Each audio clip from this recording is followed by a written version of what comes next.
The scene opens up with in the Tajima Grand Hall, in the dining hall, with its walls lacquered in dark wood, with the tales of your life from going clockwise, as you see the first time you saw light, the first time you opened your eyes, to your first steps, to the first time you fell down the stairs, to the first time you tripped, all the way to your final moment, all the way around going clockwise to this grand door at the end that would normally lead out to Tajima.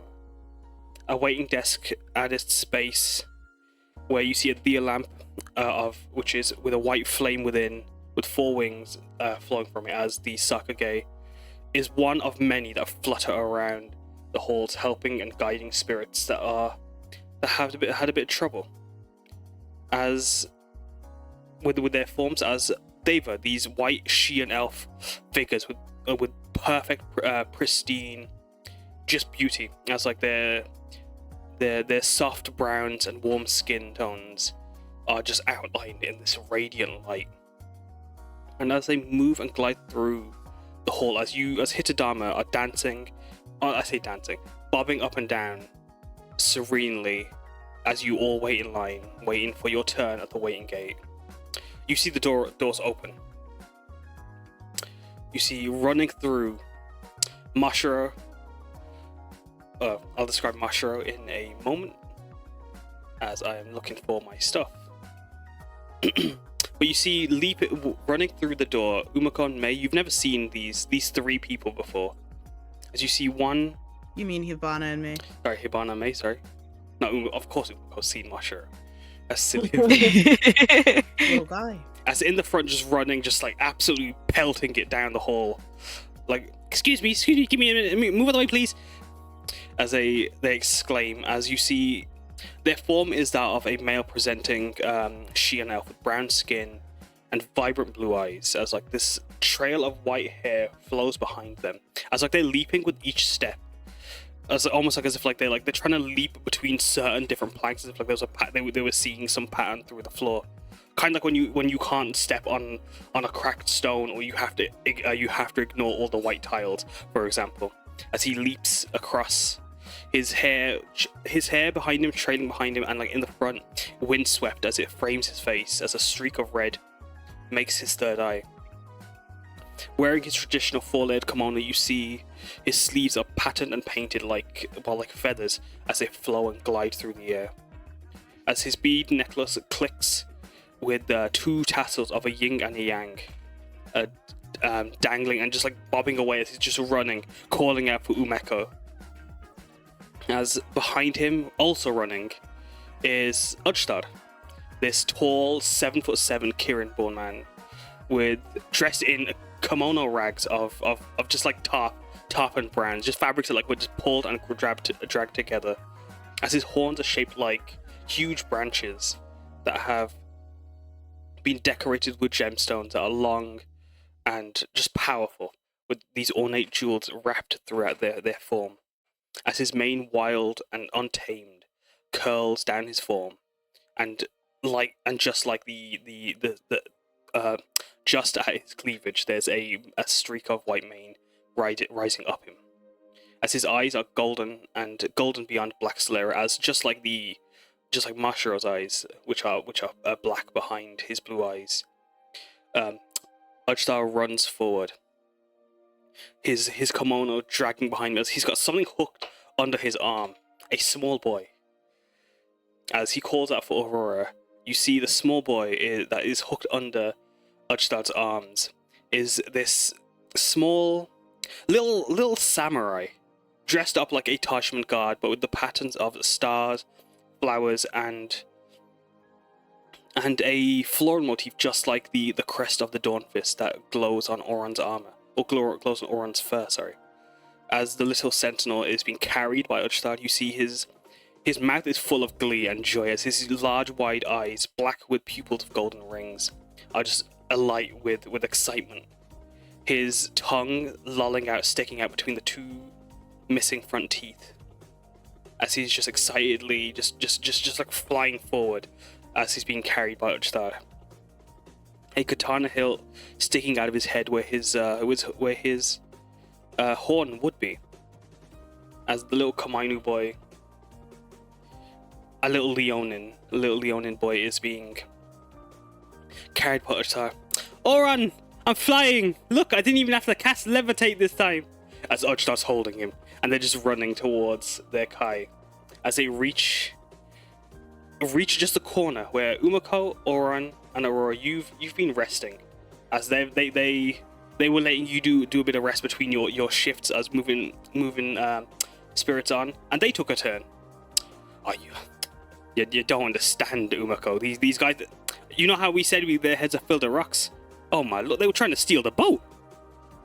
They can't even turn it around. Oh, you don't understand that. That Shifu fella, the one that like, keeps like slacking on his work.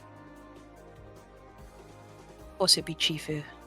Yeah, I mean you didn't even offer to make me, poke or anything to alleviate the end. Absolute disrespect. Does he not? And then he called me a child. Oh, Umeko, I can't. I'll have to have words with Mr. Utsujay later. Are you going to need to reprimand him? He's going to need 7 Nolani pokes on my desk in the morning. At least. As apologies. At my shrine. Could I slip a cookie into Umeko's hand? You can roll me sleight of hand. Oh boy. Oh my god. Okay. Use guidance! Shifu had all his rations stolen from him last night. Like, you think you're getting away? I was trying to alleviate. It's going to Mashiro in the first place, but You don't know that. As you go, he just slides up out of nowhere. Chopsticks. Takes the cookie. As like you hand it to Aurora, there's an outline of where the cookie was as you place it in Umeko's hand. what? It's gone. As you see Mashiro with his mouth stuffed, cookie shaped as out of his cheek. As I was saying, like there's no respect in these people. As Uchitar snorts his nose. None. Aurora, my Kai. How have these people taken so long to get here? Not a single sense of common sense in them, or even spirit sense or anything. I don't know. Shrugs. Gives him a coconut cookie. Out of Mashiro's reach. Roll sleight of hand. Nothing is out of his. Can I help by restraining my boy? You can roll with advantage or. Oh no.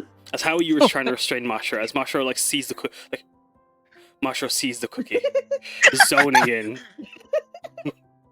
He's just they just listen to Uchitar nothing, and as he turns does what to the she usually cookie. doesn't just covers his mouth or tries to grab his mouth, but realizes it's not a beak and it's actually like a human mouth this time. So she tries to pinch his lips. Yeah. No, my Kai. So no, I'm not. Listen, it's for me. As It's for me? is for me. As Uchitar just takes it and just looks at Mashiro and just starts nibbling away gingerly. I'll give one to Raynor too for their troubles. As Raynor just thank you, citizen. I learnt a new word today. Good. Okay. As they look, are you guys rested? Do you want me to? I can do the next batch myself. Easy peasy. Like lemons, you squeeze them. Raynor says excitedly. I think we can at least help with this one, since the last batch I guess was so difficult. I look to Umeko and Auron. We can't let you do all the work, can we? Well, I suppose you're right. Actually, I shrug. yeah. Mashiro disagrees. I'm right. Like I'm famished. I can't work on an empty stomach. You see. Mashiro, you just had a cookie. A crumb. A single crumb. Didn't you want to get Nolani pork from Mr. Utsujay? Exactly. I need it now. I need to fill it up. The tank, it's low. Where's my gasoline? No. He looks dejected, despondent. He just kicks the ground. Damn. Just like that, Uchtar. You see that? As Uchtar snorts his nose. Well, you could. You could be a bit more patient. Food will come when it comes. You don't need it. Why? Yeah, but like, Masha, not Masha, Uchtar. As he just rubs his stomach and starts patting it. Like, look, here it's empty. As Reino goes up to it and places his ear on it. Oh, it's hollow. Aurora leans over to Umeko. They're bonding. Finally. Yeah, no, they're getting on like Don't ruin the moment. I know. they're getting on like a house on fire, and they're inside it. So true. So true. But as you're preparing to, as you see the next group gathering and getting ready, are you guys ready to take them on? How's Auron looking? Is he good? I believe I am fine-ish. Ish. Well, actually, I'm gonna come to you guys. I want to ask you how you guys are feeling as you guys have been moving people on, and as like your like help, as you feel like any worries that you felt in the material are alleviated at the least. I want you to hold on to those thoughts. I'm gonna go down the list in a moment. But first, Mei and Hibana, could you both roll me a d20 as you are going to describe a scene as you look at the walls, the lacquered walls. There's a story told, your life before you, as you focus on one woodblock printing that tells a story based on a certain emotion Oh my god. from any time, from any time in history, any time in your history, any age, any feeling as you look at these paintings, as it draws on those memories. As you move forward along the line in the guild hall, with the scent of lavender and orange blossoms blooming and just swirling in the air, there's smoke and mist moves through the air towards you all. Moves around and calms you. You hear, split into 4 different tones. You hear the crackle, rumble, sprinkle, and whistle. Everything is going to be okay. Filling you with a cozy warmth that hopefully Tajma's Guildhall has provided you and continues even in these moments. As first up is we're gonna go with Hibana. As what was a moment of your life that filled you with biting anger that like you see carved into the walls? Biting anger. God, I think the only time she's ever really felt such visceral anger or allowed herself to feel such visceral anger was when Auron basically sliced Stormamir in half, and it only got compounded when, through the silhouette of flame, she saw her fiancé Petit get stabbed through the chest by his spear. Claws, I think. Claws? Okay. I'm pretty sure I sank my claws into his chest. Gotcha. But yeah, regardless, as you recall those memories, how do you feel now? As like you wait in this place, you feel as you wait, like you have had insurmountable time to think on the memory, on your entire life. I think she feels a little like the girl in the matchmaker girl, where it's cold and she only has like one match left that's burning, and it's not enough to keep the cold away. And she misses Pretty very much. As Mei, with that anger, with that coldness, with that heartbreak, you recount a story that is of your own heartbreak, that feels like the world was ending. What is the story that you see?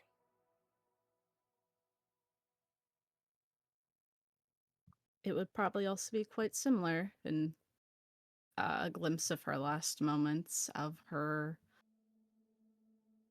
feeling so sad at the image of her friends dooming herself and the others into the pit of the Churel hole, as she just holds on to the thought of, why did it have to be like this?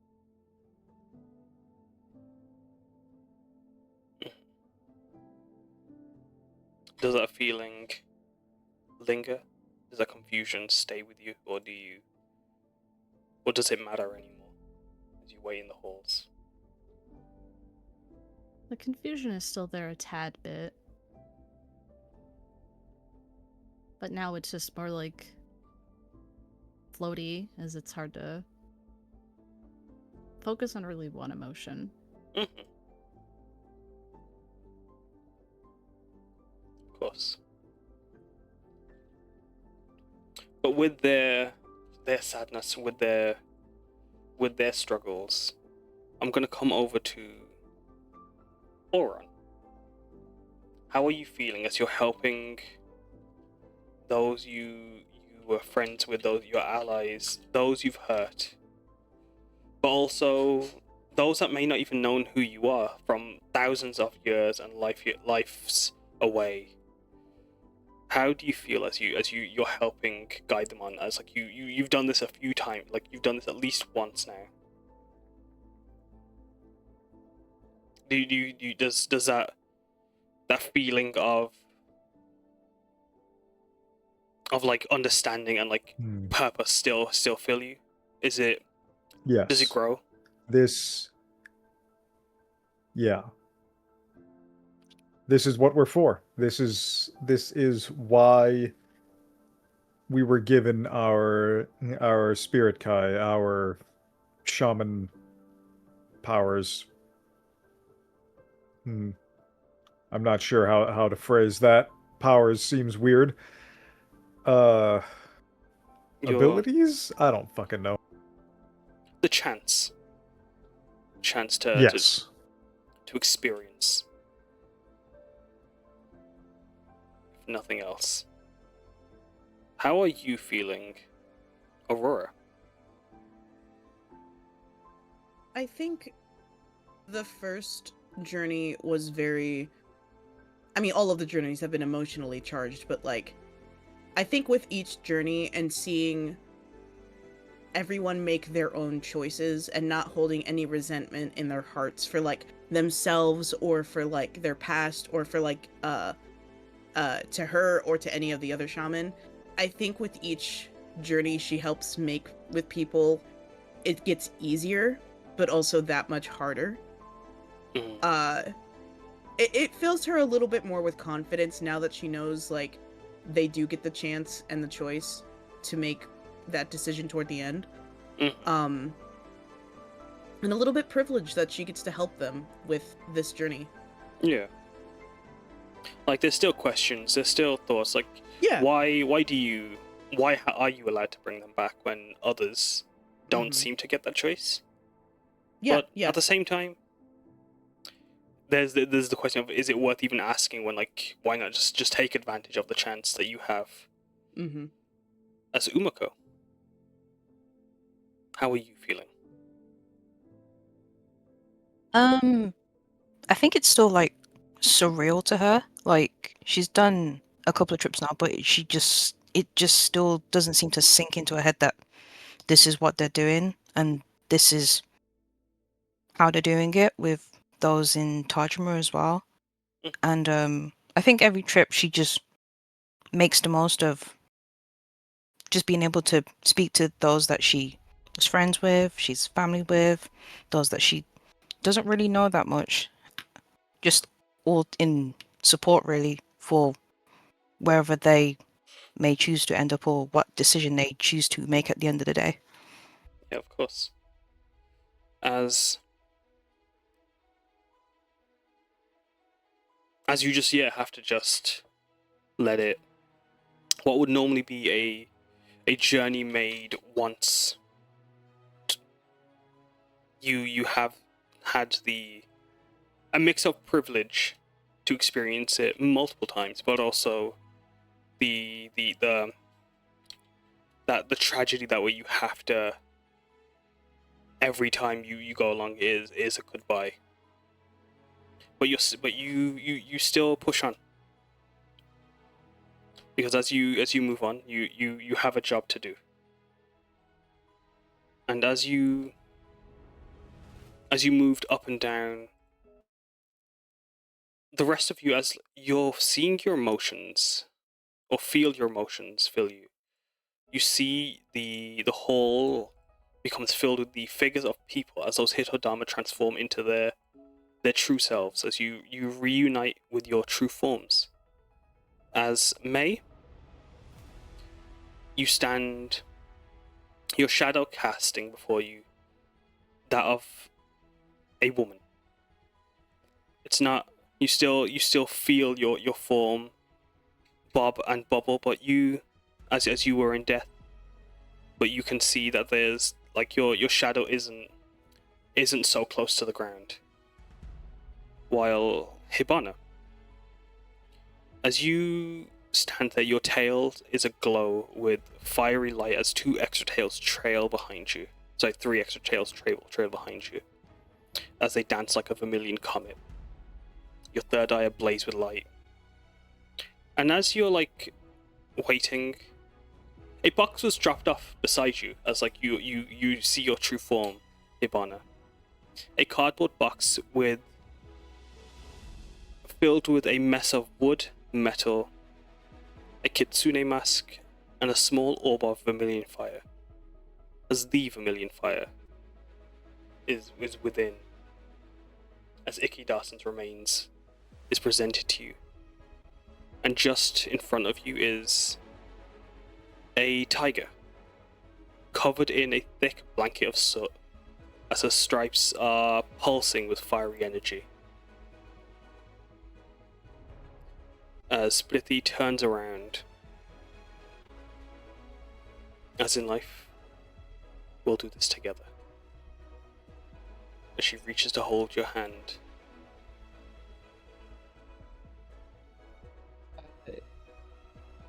You see Hibana kind of wipe away, because she's been crying this entire time from the moment she came into Hiroma.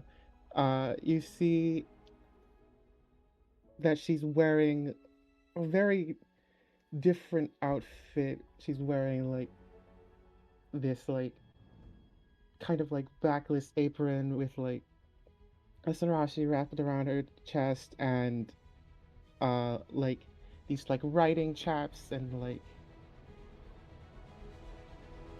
as she, like, wipes away the tears, she, like, reaches a hand out to Pretty and grabs it. Of course, darling. I missed you so much. I missed you too. As she pulls you in, as the box kind of scooches forward, as Ikki Dawson kind of, like, gets in and nestles with your hug.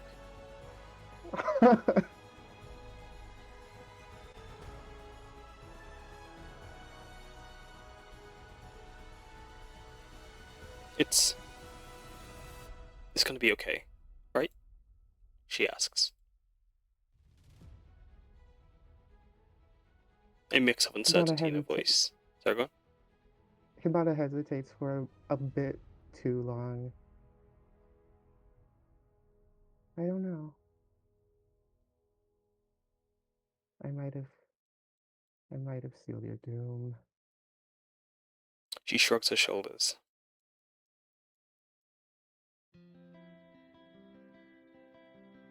Well, this isn't just because we don't get to live a life together. Hopefully that's we've given the rest a chance to catch us chill, right? And we've got what do the scriptures say? A whole other life waiting for us. Honey? She goes to hold your cheek, raising it up. I think Hibana nuzzles into Pretty's hand and just closes her eyes for a moment. Whatever happens, at least we'll be together. I think She that's nods. all I really ever wanted. Nothing changes for us.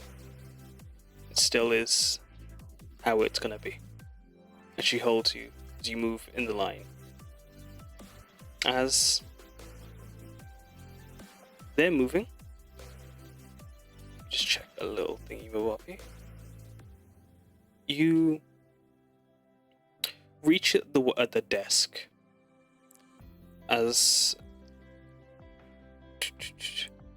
you would see Neko Io and Haruki talking from a distance. Neko Io being the first through the doors with Aurora, Umeko, and Auron. You'd see him look over as like he's about to take his step through. As he just looks over as he sees Tachima, he sees some of the folks that were still there, that had fallen. He stops to look at you, Hibana, Bithi, Mei, and giving each of you a moment, as he does with everyone else that's in the hall. It's going to be okay. It's happened. Those behind us are just a few steps away. Let us take our steps forward and be ready for when they join us. As his warm crackle is filled with just this brightness that is encapsulated in the elegance of his armor, decorated in his fabric flower bows. As his paws twisted backwards and his fur moving like fire. His stripes shift like eyes as they scan over you all. Once he turns around, though, and goes through those doors, that's the last time you hear his voice. As you feel that sinking in, knowing he's moved on. While Haruki would be the next after the next batch. He looks over everyone and you could tell regret was filling him as his armor and his body hurt and broken in places. His lotus petal shaped splint holding on just by the resolve of his fire. And as his hair is just waving out for him, uncontained in the band that held it half up, half down. As he just looks over you all, reading the walls, and you watch him wait, and as time passes, it's just a blink of the eye. Time moves and time doesn't at the same time here. But you can tell Haruki's watching and scanning the walls, tracing every line, remembering every face, every facet of the guild hall, of where he was meant to protect the people he was meant to serve. As he goes to press his hands together, asking for forgiveness. I'm sorry that you had to die for Tajima, but thank you for trying. As he eventually steps through with the next group. And then, as the line moves forward, as the spirits gather, Hibana, Prithi, Mei, you're next.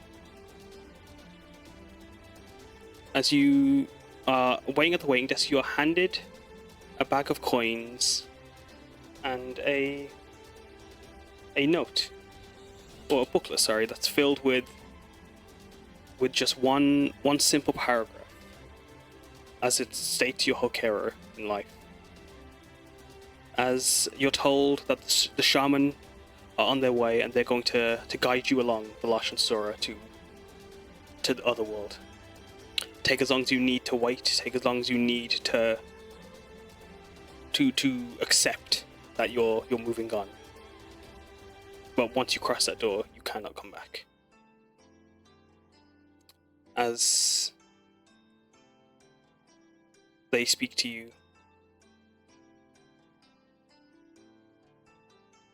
how are you feeling, Mei?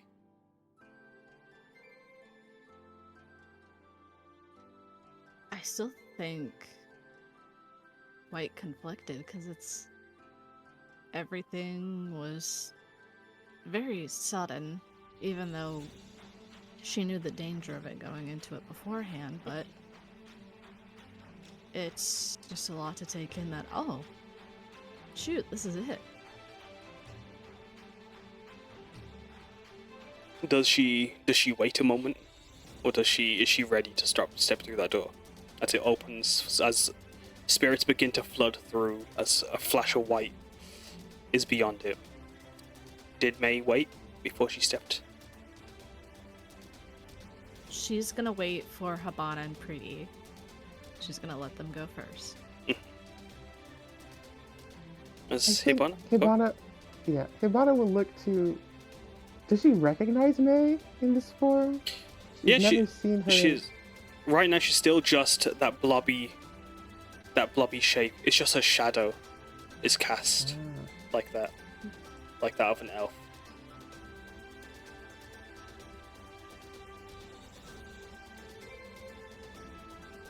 I think Hibana will turn to May a little bit. And I think she will say, Biaye, which is Auntie May in Taiwanese Hokkien. I was thinking, seniority, you go first? Or you want us to go? I would not. You and Pretty first. I'll make sure and I'll watch behind you, okay? I think Hibana will not. Lucia, thank you. And I think Hibana, would be scared, but Pretty's here, and Pretty always, no matter in any situation, always makes her feel better. She's like the mountain that Hibana can lean on when she needs to. I think she just gently like grabs a hold of her hand, and I guess she'll pick up Ikedasen's remains as well, Mm. and just hoist it up like, all right, I need to fix this at some point. As you do And then that, she looks to Pretty. go on. She looks to Pretty, and I think they both step through the door Mhm. together. As you pick up the box, you see that the flame has eyes, just some orbs that are like target eyes, just scanning and just look up to you. And they have like they kind of like curve upwards in a happy, joyous expression. As Aurora, Umeko, and Auron, as the group prepare to take the step forward, do you say anything? Do you explain anything to them? Do you move them, or do you just help them onto the through the door and onto the boat?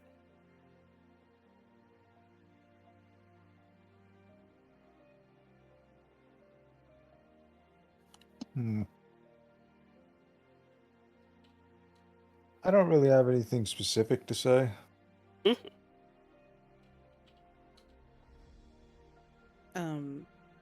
I think as they're like moving toward them, Aurora would bow to the both of them in an apology.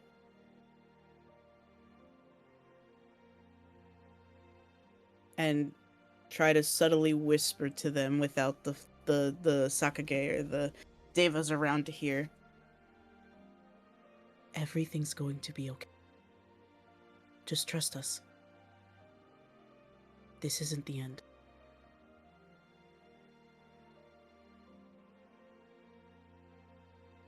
All right. As the voice inside you says, "That's what I've been trying to tell them." No, joke. It doesn't say that. Where's this guy at? I swear to God, where he at? Bring him to me. Oh, he's on material plane. He's in 4 different places at once. Don't worry about it. He's not. I don't think he's that important. Bring me all 4 of them. I will each of them get one. But as like they prepare to step through, you all cross over as you step through a paper screen door. What was a push door now slides across. as you stand on the prow of a ship, a dark lacquered wood, just like the ones in the hallway that are patterned with the details of Tajima's heroic adventures, all of all manners, are carved into the walls, into the floor. Sorry, as this ship made from magic, metal, and nature moves forward on huge water wheels, as the wrapped in a chassis of metal from on the sides and the front.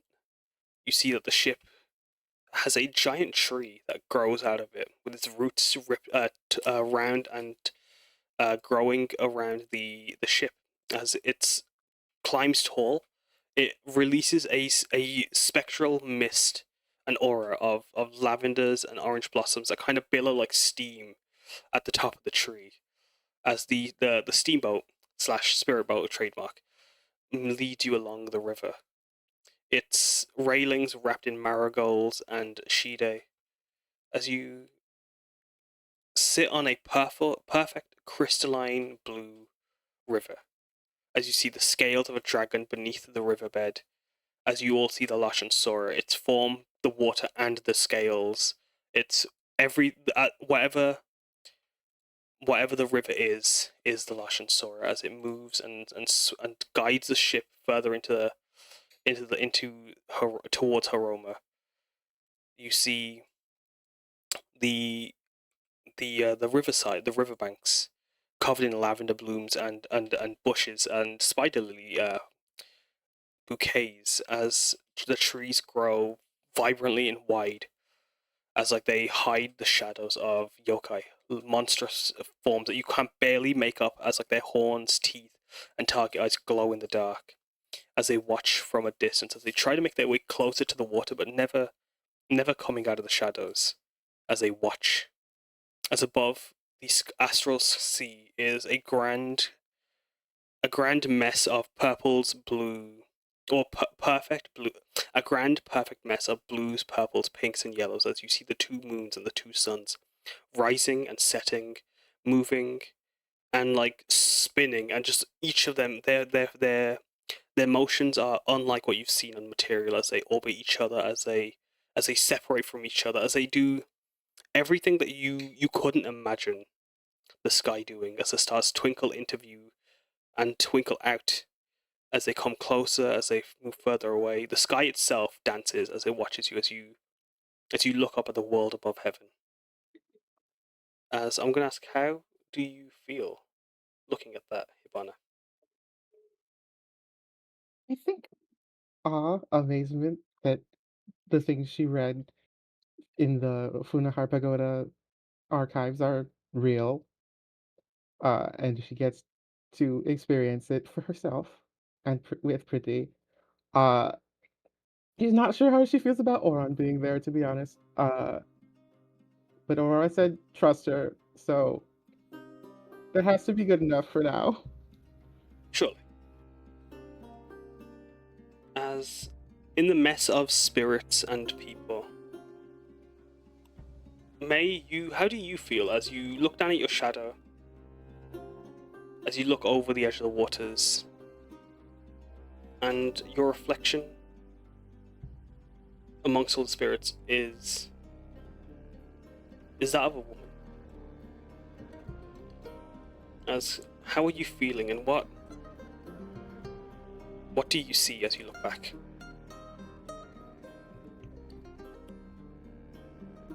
The shadow, it's still unfamiliar to her, and the reflection even more so. She doesn't recognize the face in the water.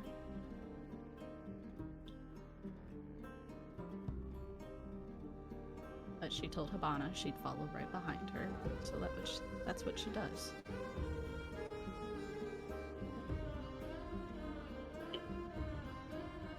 As the rest of you see May, would you, Kate, like to share the woman that they see? Absolutely.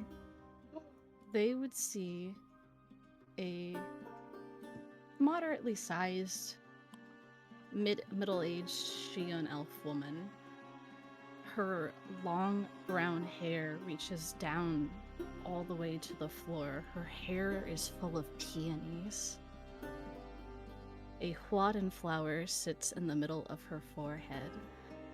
She wears a very elegant-looking hanfu. As she continues to walk and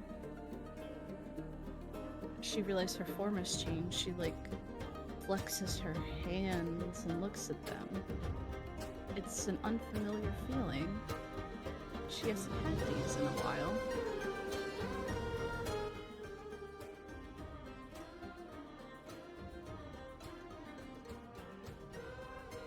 But she'll still go on nonetheless.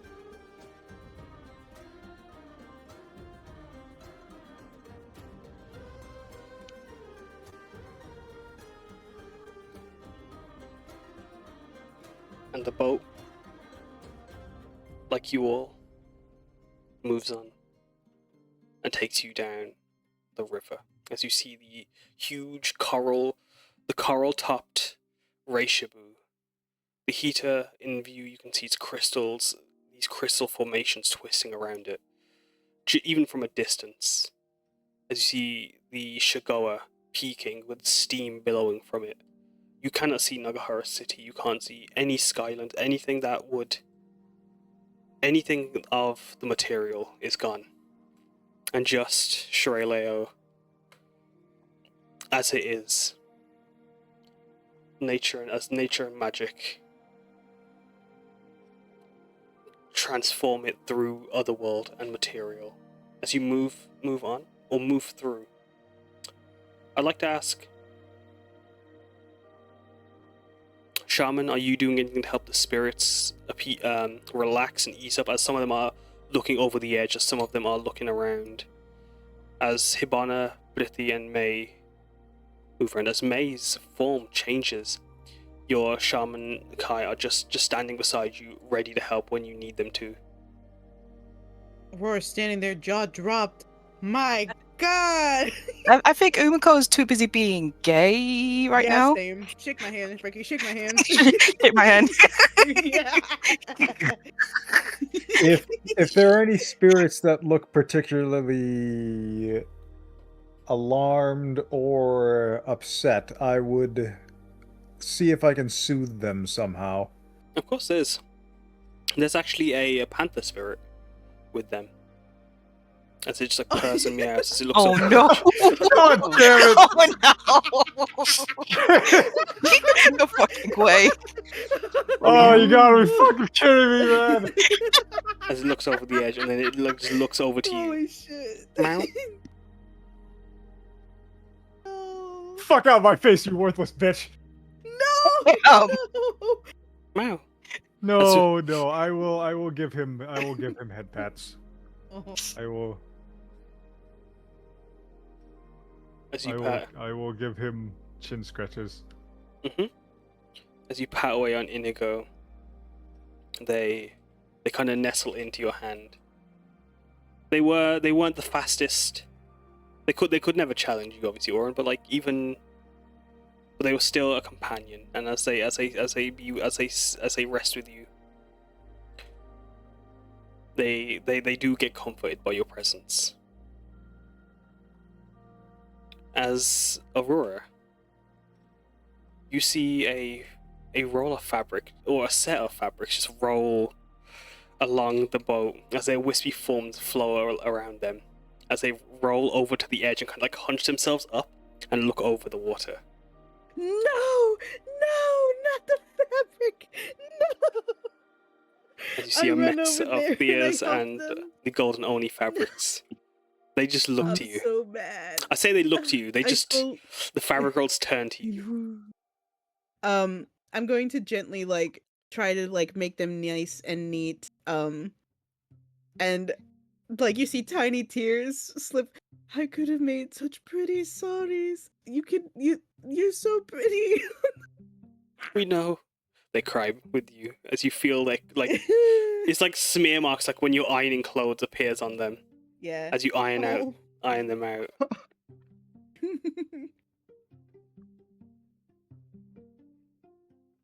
Yeah, she'll just try her best to make them look their best, because to me, anything of spirits that have to do with like fashion of any kind, they want to look their best. That is their purpose, Exactly. and She knows. that's what she'll do. And you do your best, and like you gingerly give them as much time as they have as need as the boat moves along the way. But as it moves, the sliding door opens. As looking through the doorway, just give me a moment as I search for something. Where did I put those? Just give me a second. I just have to. I've lost something from. Oh, I found it. You see a mountaintop, or the road to a mountaintop through the doorway, shaman. As you see the setting suns, you hear the sound of a song coming through. Solemn, beautiful as the flute mountains sing.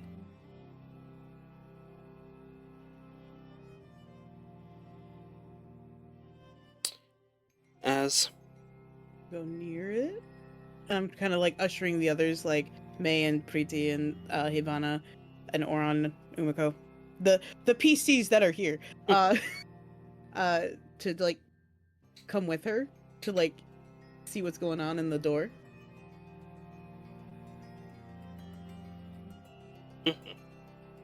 as you move closer, Umeko, do you remember when you hiked the Flute Mountains with the aunties of Amidaka?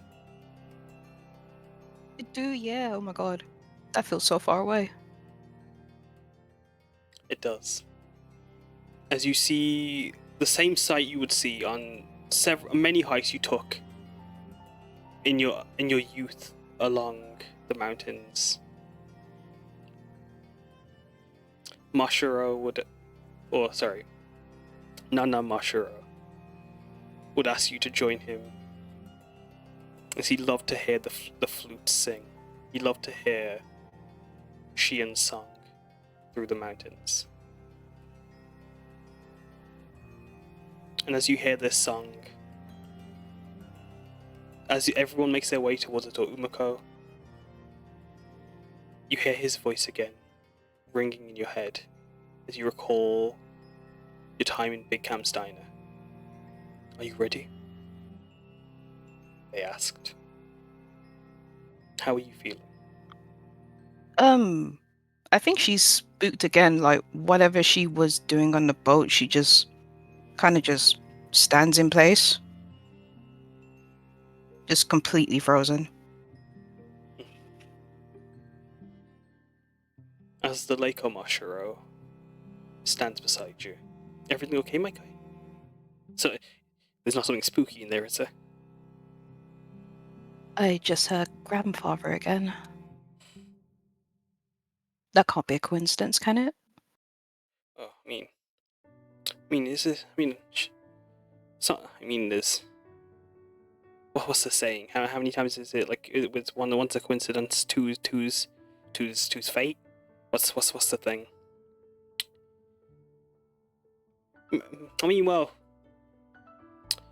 everyone got something. Mashiro, looks to the door. We, Udstar, Rainer, and I got someone for everyone. As he nods to the door, wanting to lead you to, or wanting to let you to guide you to step through. As the rest of the group have been ushered through. As you stand on the other side, Mashiro, it's gonna be okay. He smiled at you.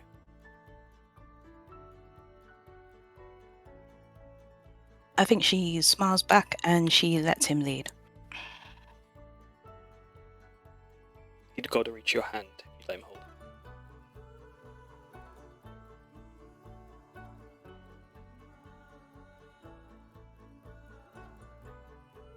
As the rest of you step onto the mountain, you feel its crisp air, rich as the smell of spring wafts through. As you can see valleys and villages and cities glowing and vibrant with magic and technology, and nature is just thriving as you step onto a mountain of Tahashmare, a Reishabu of Tahashmare.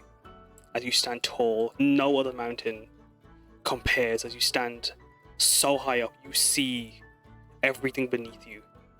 Only 7 other mountains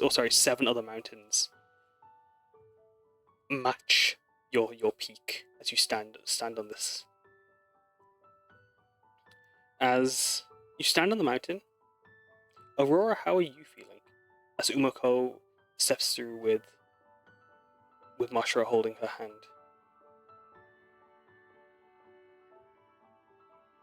Honestly, I think she is more so like gauging how Umeko's feeling. She's interested to see where this is going because it's a mix now of both the dream shaman and the ancestor thing she's been noticing. So she isn't sure what to see yet, but knowing the reaction of Umeko and Mashiro, she knows this is for Umeko. And she will just be with her every step of the way.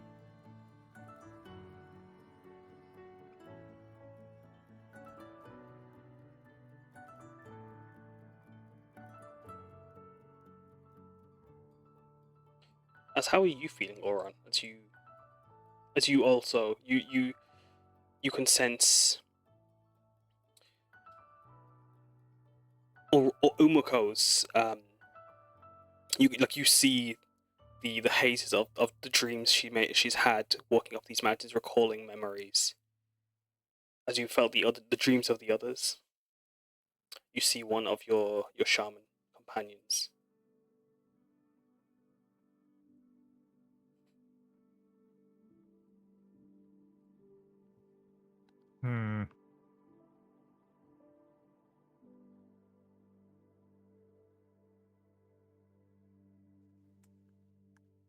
Hopeful, I think, for our future as shamans. Because we're like, if I remember correctly, we're basically like before us, there really weren't a lot of shaman. There were like, I think 2 left. It was sort of a dying culture, a sort of, yeah, just a dying art that we are sort of breathing new life into. Yeah, you are its last hope with Sakura with you, and as you guys are guiding others on, moving on, it also allows you to think on your own dreams, think on your own emotions, think on your own past, as it's been everyone else's turn before. It's Umeko's turn now.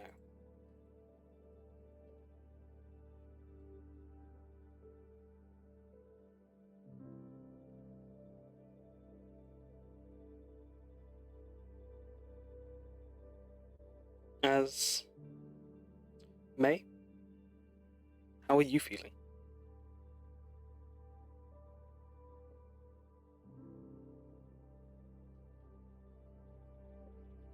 Strange, but a tad still scared.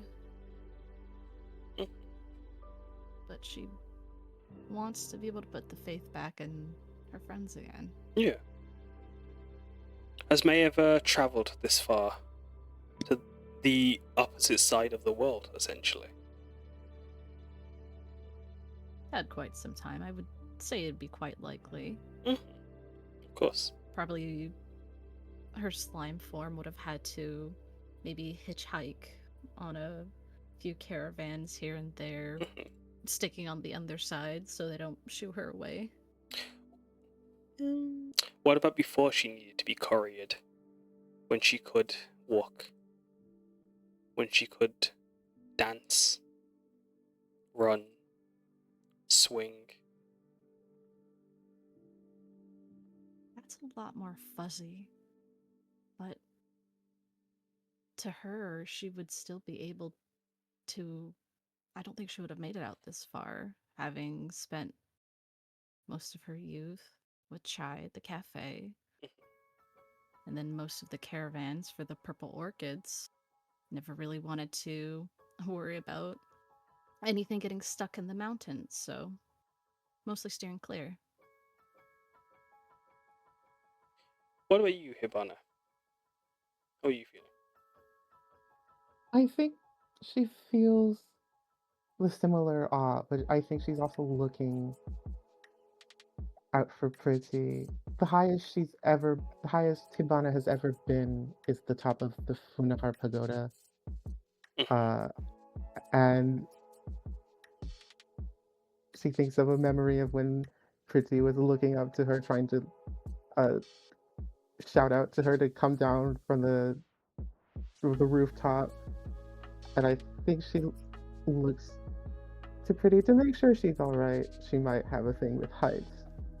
You see her soot-covered fur sticking on end as she's clinging to a wall that's like a glossy stone that shimmers pink, blue, yellow, and red, as like encrusted into the mountain are these giant ore veins of just magic.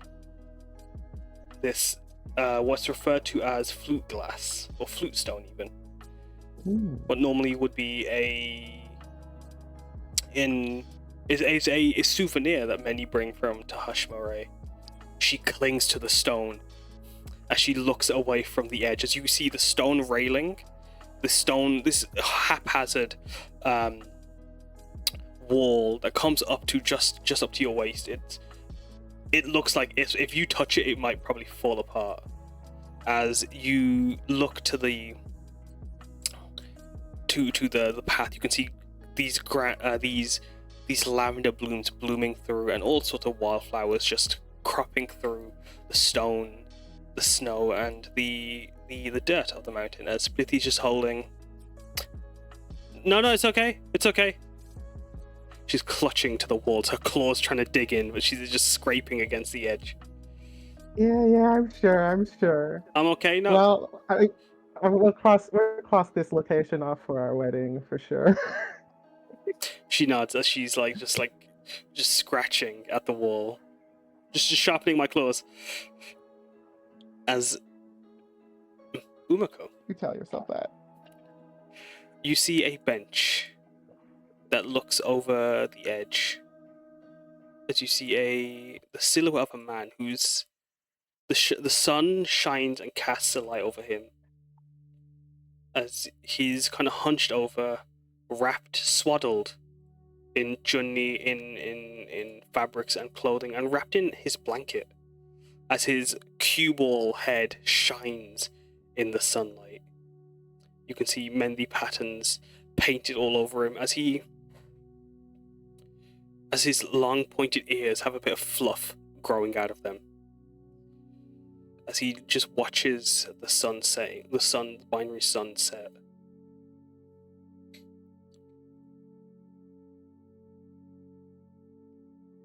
What do you do as you look at Mashiro? As you look at Nana? I think she just runs up to him and then just dives into him and cries. As soon as you leap around the corner of to the bench, you skidding over the edge of the mountain. Mashiro, the Leiko, has to quickly actually rush to try to catch you as you skid just a foot, leaping over the edge. The Leiko tries to become the stone beneath you, as they transform into the four-winged crane and keep you from falling off the mountain as they just guide you back. Mashiro swoops and just flies and perches himself on the edge of the bench in between you. As you fall into your Nana's arms, his warmth, even though he's not a Haiden, his energy is crisp and fresh. As he holds you, you feel this cooling ease take over. What's wrong, Beta? Nothing, I'm just... It's been so long.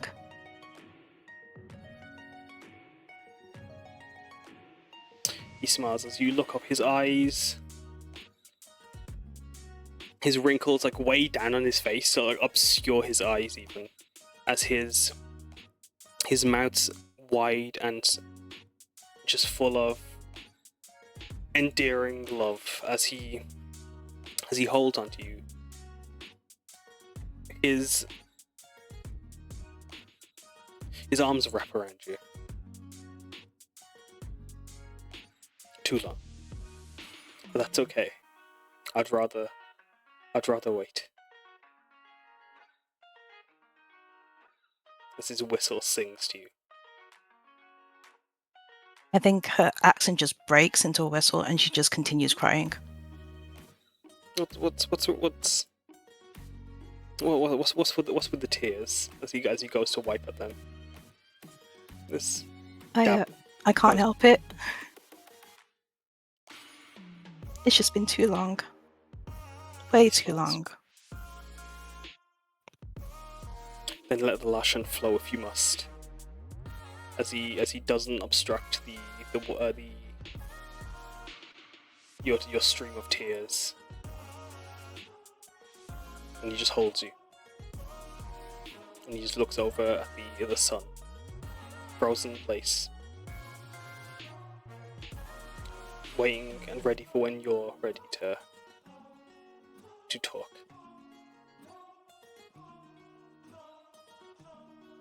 Well, I did it. I became a shaman. I knew you And we could do both thought that didn't happen.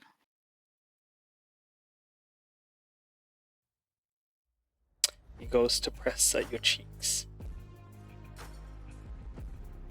You've plucked stars out of the sky. Well done, child.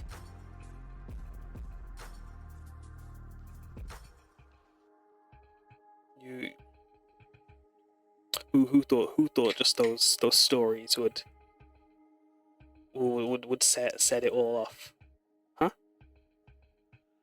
Yeah. Who knew?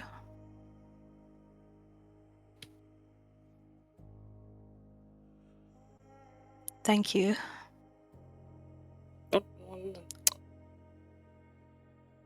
No, thanks. No. Keep that for yourself. It's my duty for you, child. Well, what's a nana supposed to do if you can't help his Umeko? Huh? And what am I if I don't follow your advice? Words to the wind. That's no matter. You be happy. You do and enjoy what you want to do. Well, you showed me. You showed me what I enjoyed. You showed me what I loved. He smiles. And I can't thank you enough for that. And he pulled you in. Still trying to reassure you that it's okay to be and do what you want. I told you stories. I told you when Sakage climbed the mountains, bringing the dragon with him. I told you how the shaman would guide those lost souls that were lost, like Shion and Sakage. But I also showed you how to fold airplanes, and you have made a career of that. What's with that? Huh? He smiles as he just pats you on the cheek again.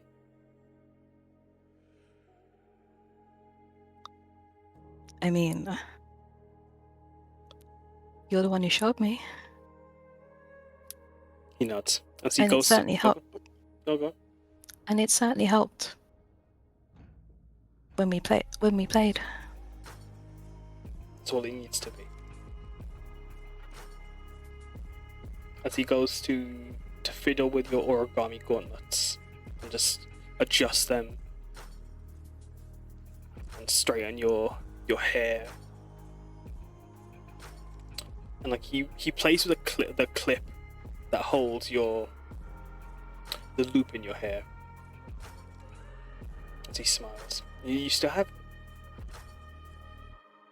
As he plays with the clasp. I do. And Grandma's hairpin. I have everything still. I'd never throw it away. Good. She'd be very upset if you did. I know. Every time we look, this is the first thing she says. You still have it. Don't be sad that you're not doing what we want. We still have your back. Will be the wind underneath your sleeves. I know. And I have my Shiro, and I have my Kai. And she points towards the shaman. They turn. You fuck. As they turn, I'm gonna ask, how are you reacting? As Mashiro is perched up, and Mashiro adjusts himself to be proud. It's wonderful to meet you too, Nana. As starting off with Hibana,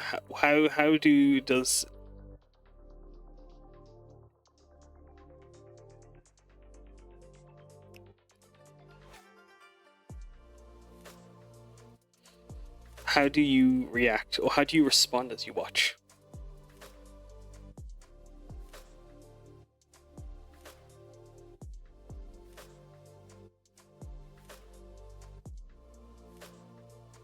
Spectre? Oh. Could you repeat that? I don't think I caught that somehow. No, it's alright. As Umeko says her Kai and her friends are with her to her granddad, he turns to look over to you all. And how do you get caught on the mountain as Priti is still clutching to the walls, but then she pulls herself away quickly, trying to just side at the edge. She just gives a bow. Hibana also kind of gives a little bow. She feels kind of guilty though, because she's not been that good of a friend to the people in Hajima, but she also can't really say that right now, so just a small bow. Maybe that's something for her to think on. As you move down the river, and you have one last chance. As Mei, how do you react? Or how are you caught in 4K? I mean, watching this display, it's very sweet. She doesn't want to make too much noise as she just kind of holds up the long sleeve to her mouth as she just kind of awes behind it, and it's just it's very heartwarming to see such a reunion. Of course.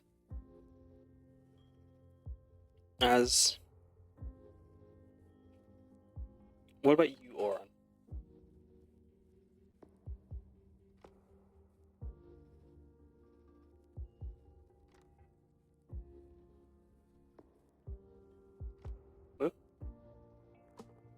I was peeing.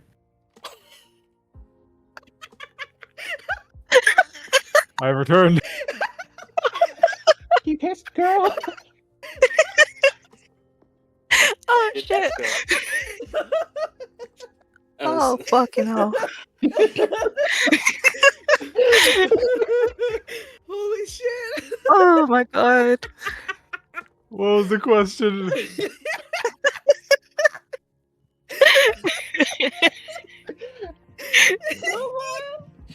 How does Auron respond as he sees Umeko saying that she's with her family and her Kai, they're with her, as to her granddad, as he turns to look over his shoulder to address the rest of you, as you listen to this very sweet, heartfelt moment between one who passed on and one who still lives.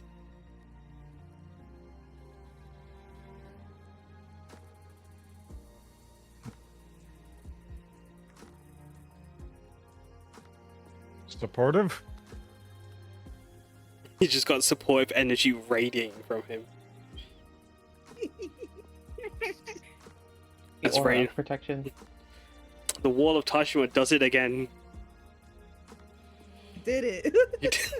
And he's got the brick with him as Raynor The brick. stands with you. What about you, Aurora? Bro, as soon as Umeko introduced her as her Kai, fucking tears, waterworks, ugh. The poise, you know, pretty Aurora just breaks the fuck down, bro. just blubbering, like she wants to go hug her, but she also doesn't want to interrupt this moment, so she's like, eh.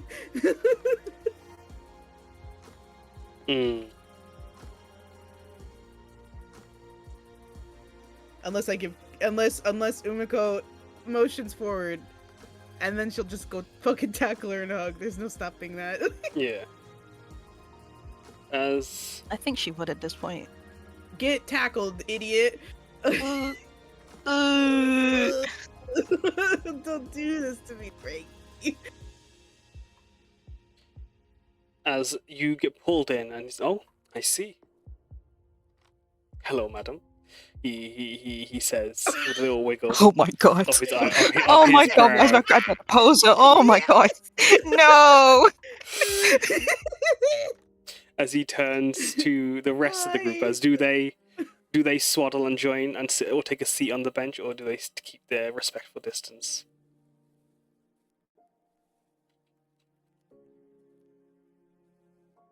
I think Hibana will keep a respectful distance. Yeah, Priti does as Same well. with I don't me. know. I don't know how this guy's hitting on me when May's right there. Like, what? May hasn't come into attention, has she? Oh, okay. As does Auron? Do you take a seat with the other shaman, or do you stay? I will take a seat. Ah, hello, young man. As he take a seat Oh my with a god. wiggle of his Oh eyebrows my again. god. Oh my goodness. We level Equal by opportunities. icon. As you take a seat, Raynor comes and just takes a seat in between your legs, and Uchtar walks over and then just leans in for a hug. But just Get- gingerly I is will. from a distance. I will hug. As you get pulled into the hug, I already feel their support and their love for you, Umeko.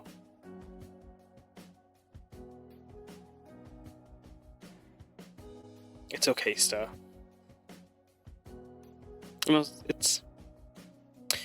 it doesn't matter where you go, where you do whatever you want to. And you have such wonderful friends at your back.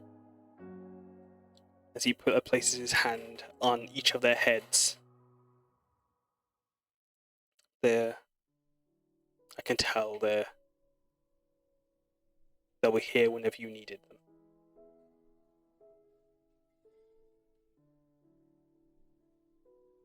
Yeah, they are. All of them are. All of Tajima is. He nods. As he looks over the edge, and even if I'm so far away, I still can see you. I still watch when I come to take a seat. And we're not just me, your Nani, and everyone else. And if they want to pick at you and bully you, so be it. You I think you found a better family. You don't need to have to be stuck with those that do not bring you that joy, bring you that light, the one that you shine out yourself. Okay? Yeah. Have you... I think she's just really struggling to say this next line, and then she kind of looks at Aurora and then looks back at him. Is Tyra here?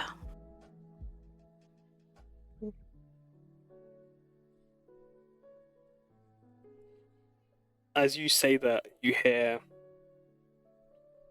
see Mashiro look to Uchtar and then to Reina as they each side eye each other.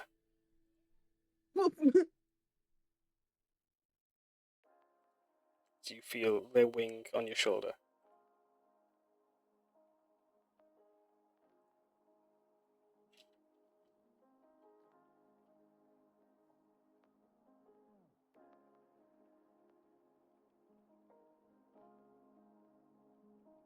As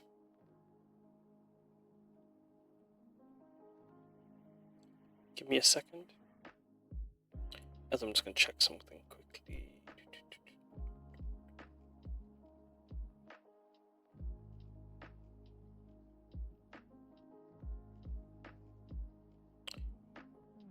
We looked. Mushroom says with a solemn tone.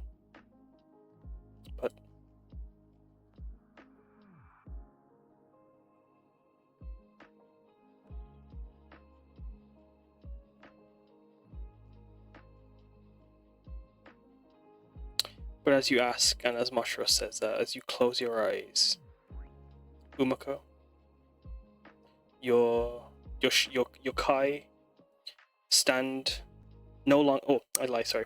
As you're about to close your eyes, you're about to feel yourself taken away. As you sit with your nun now,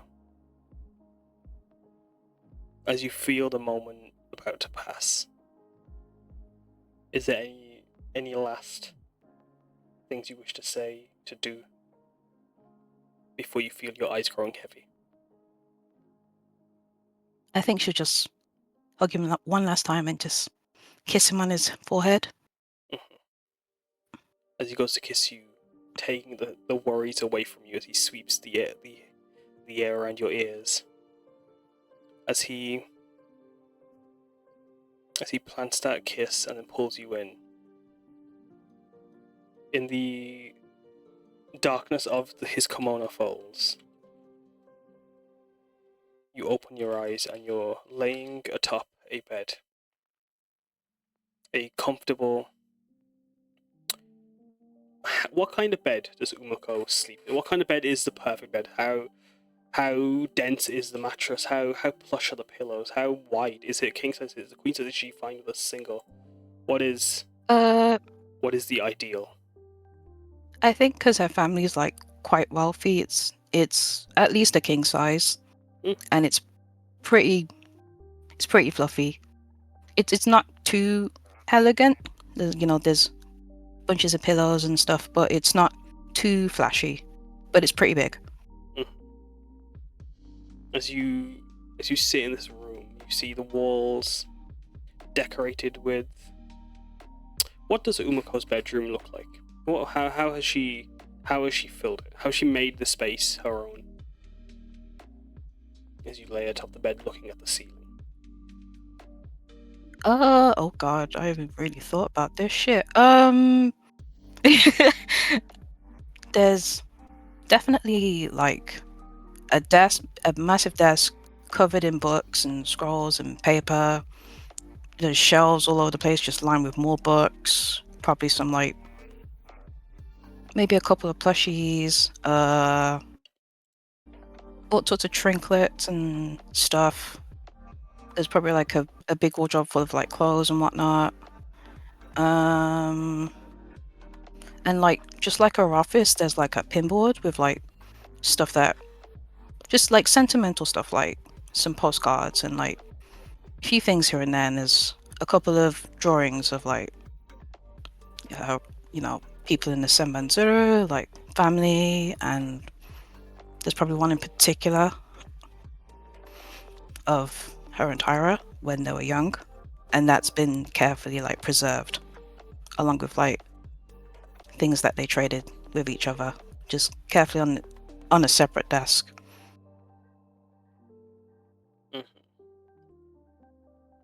As you lay in the bed, the other shaman standing in the doorway as you and the other people just watching. As you see Umeko lay there, Umeko, you don't feel their gaze, you don't feel their presence, you don't feel any disturbance. There's no plans. There's no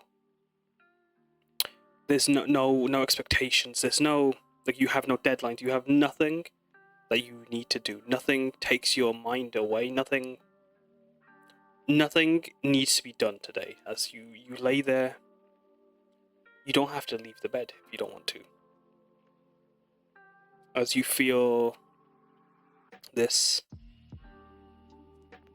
serenity and freedom as you lay in the bed, you hear a voice calling from the door and beyond, that with the calmness, with the love, with the excitement they bring, it still has, it comes with expectations. It comes with it comes with distractions, and not specifically duty, but expectation. It comes with the expectations. It comes with a day, like daily tasks. It comes with everything that like needs to be done. As you hear Tyra's voice call out to you, Umeko, are you still sleeping?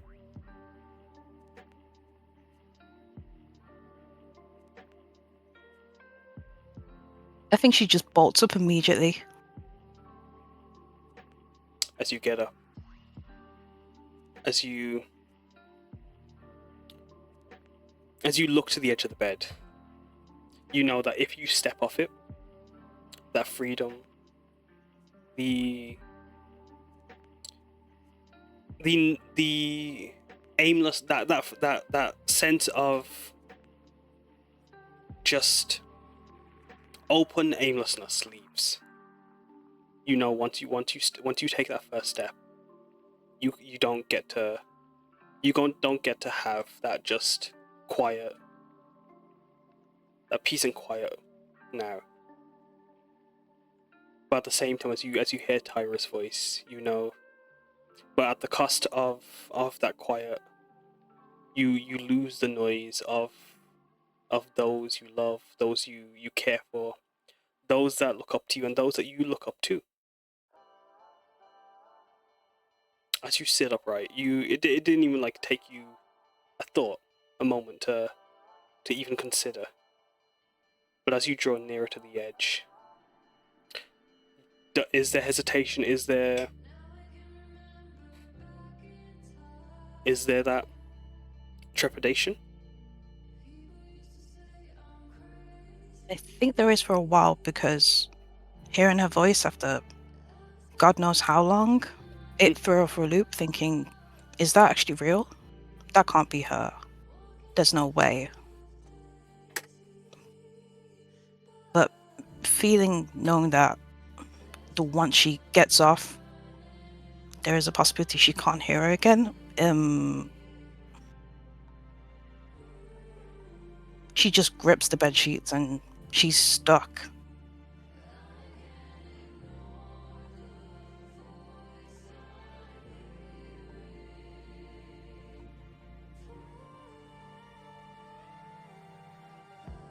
She just keeps thinking about if she's doing the right thing, or should she be selfish? Because she's never had the chance to be selfish. Yeah. On this bed, you have the choice, you have the time. But as you lay there, she called out again. Didn't you want to come with me to get some takat oils?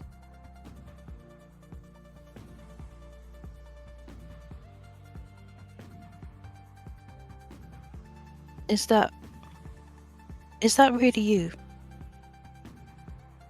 Is that really you, Tyrai? As you feel the haze of the dream swirling around you. As you as you hear her call out, as you lay in the bed, that freedom, that hope, that not that selfishness, but that aimlessness, that need, or the freedom to no longer have to need or do. You feel the bed shrinking as you sit up and are filled, and hold yourself tight to it. As you try to, are you fighting for that freedom, or are you are you more drawn to Tyra's voice, or is the bed what is keeping you there? I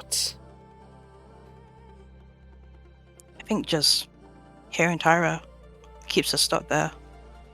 Because she wants to go.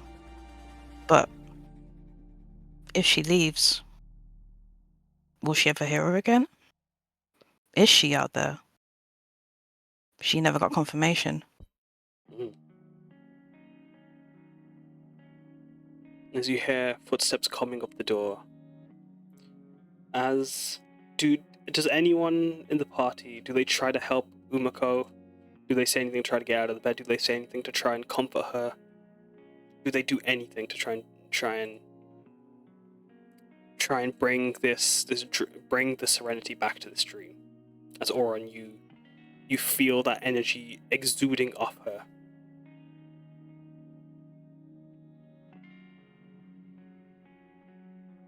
Could I join her in the bed? Yeah. Just sit next to her? I'm not I sure will- how... Oh, I'm sorry, go ahead.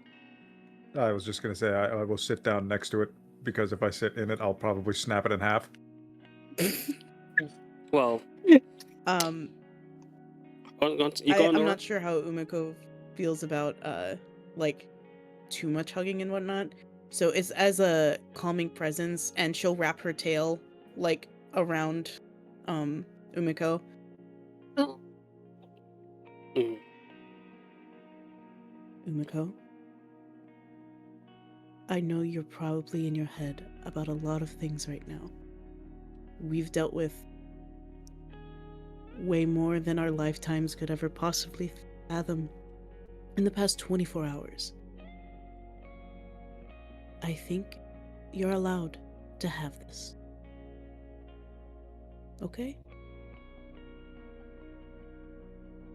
I just want to know if she's alive, Miss Aurora.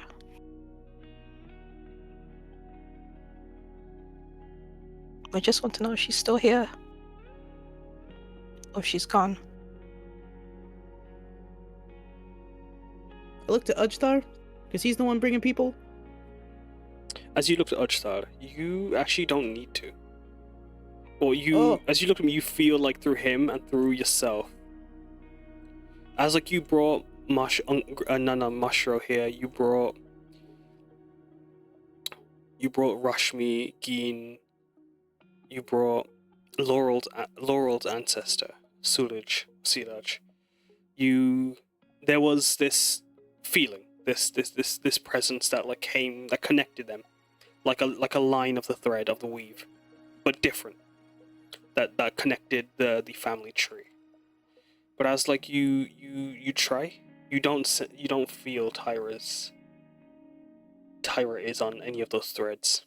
But Auron, as you take a seat on the bed, as Reino comes up and tries climbing up onto the bed beside Umeko, Auron, as Hibana comes over with Prithvi to take a seat on the bed with you, as you all just kind of circle around Umeko.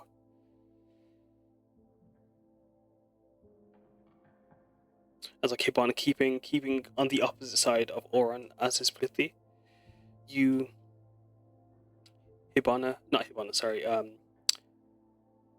Aurora, you know that the thread isn't what's it called? What's the word I was gonna say? The thread isn't that of a connection. Your ancestry, your powers to search through blood, through time, through familial and platonic kinship. You can't see Tyra. But Auron, as you and Umeko share share a path of dreams. As you look into her dream that's manifesting around you. This is one of Umeko's nightmares. That worry, that anxiety of unknowing where Tyra is, if Tyra is still alive, if Tyra's safe.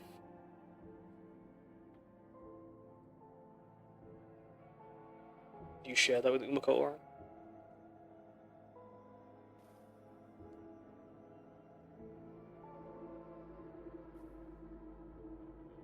Moo, What did you say? Oh, okay. What was that story, Moo? Right at, you cut out right at the end. What did you say? Oh, like, so you can tell, like, this is one of Umeko's nightmares. This is that worry of not knowing if Tyra was alive, if she was dead. If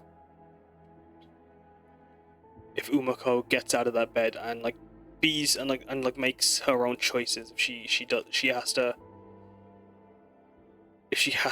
make the choice, she wouldn't want to. And as you watch her laying in bed, as you feel that nightmare forming around her, do you try to help her? Do you ease them? Yeah.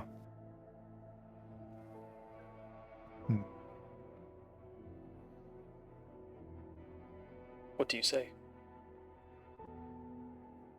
That's a really good question. That's alright.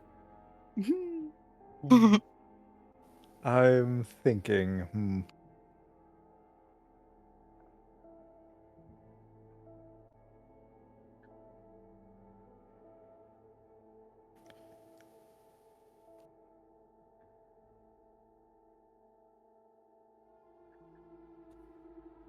If they are here, we will find them. If they are not, we may find them elsewhere.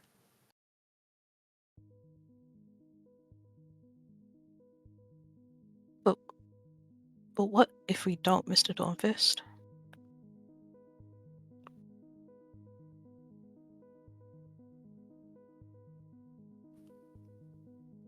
We will.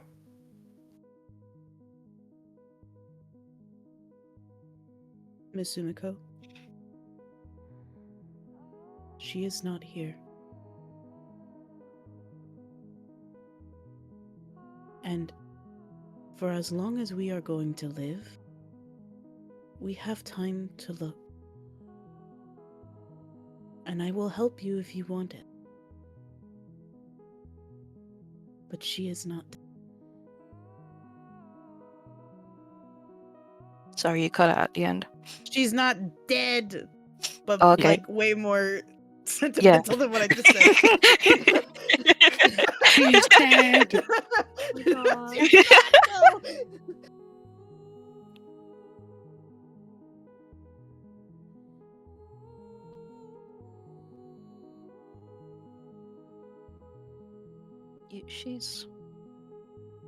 She's not.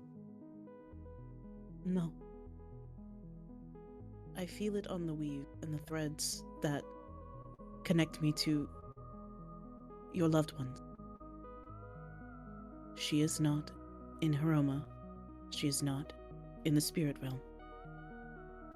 But we will find her on the material. No matter what it takes. My Kai. My Kai. Thank you. Thank you both. I nod. Thank you for letting me be a shaman with both of you. Of course.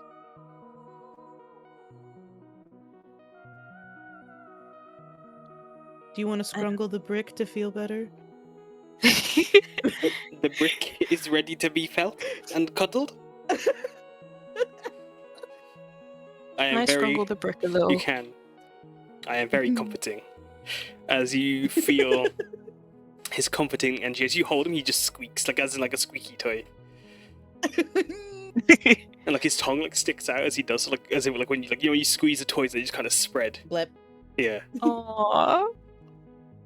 as he just lays, as he happily comforts you. I can't forget about Edgestar Layer either. Where You is? wanna Where, Wish him? Ocha I'll is give him. Yeah. leaning over as Mashiro's nestled just beside you, Umeko. As Ocha's leaning over the bed. Yes.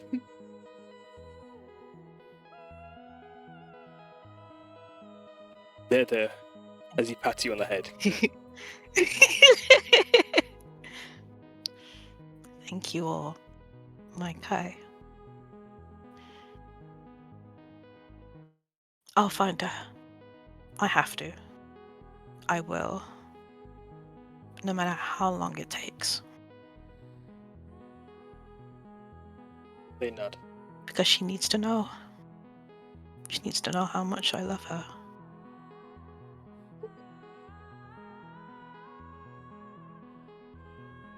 And as you say And I that, think she's gonna. Yeah. No, She's gonna grab both Aurora and Auron's hands and she's going to get up from the bed. Hmm. And as you take your step from the bed, do you together make your way through the door? Yeah. Yeah. Wait, I reach out to Hibana and May. Grabby fingers. Yeah. Oh.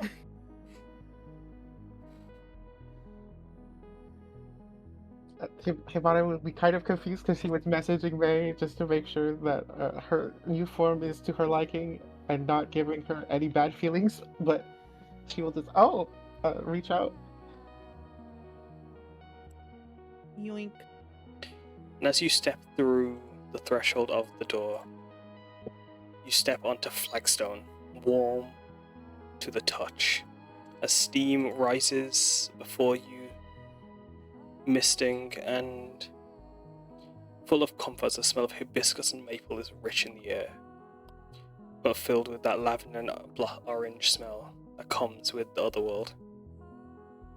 As you move through the streets, alongside pools filled with those leaves as statues decorated all around you, instead of detailing the myth of Shreleo, they show iconography of foxes as they stand and pose, holding up walls and of different bathhouses and platforms.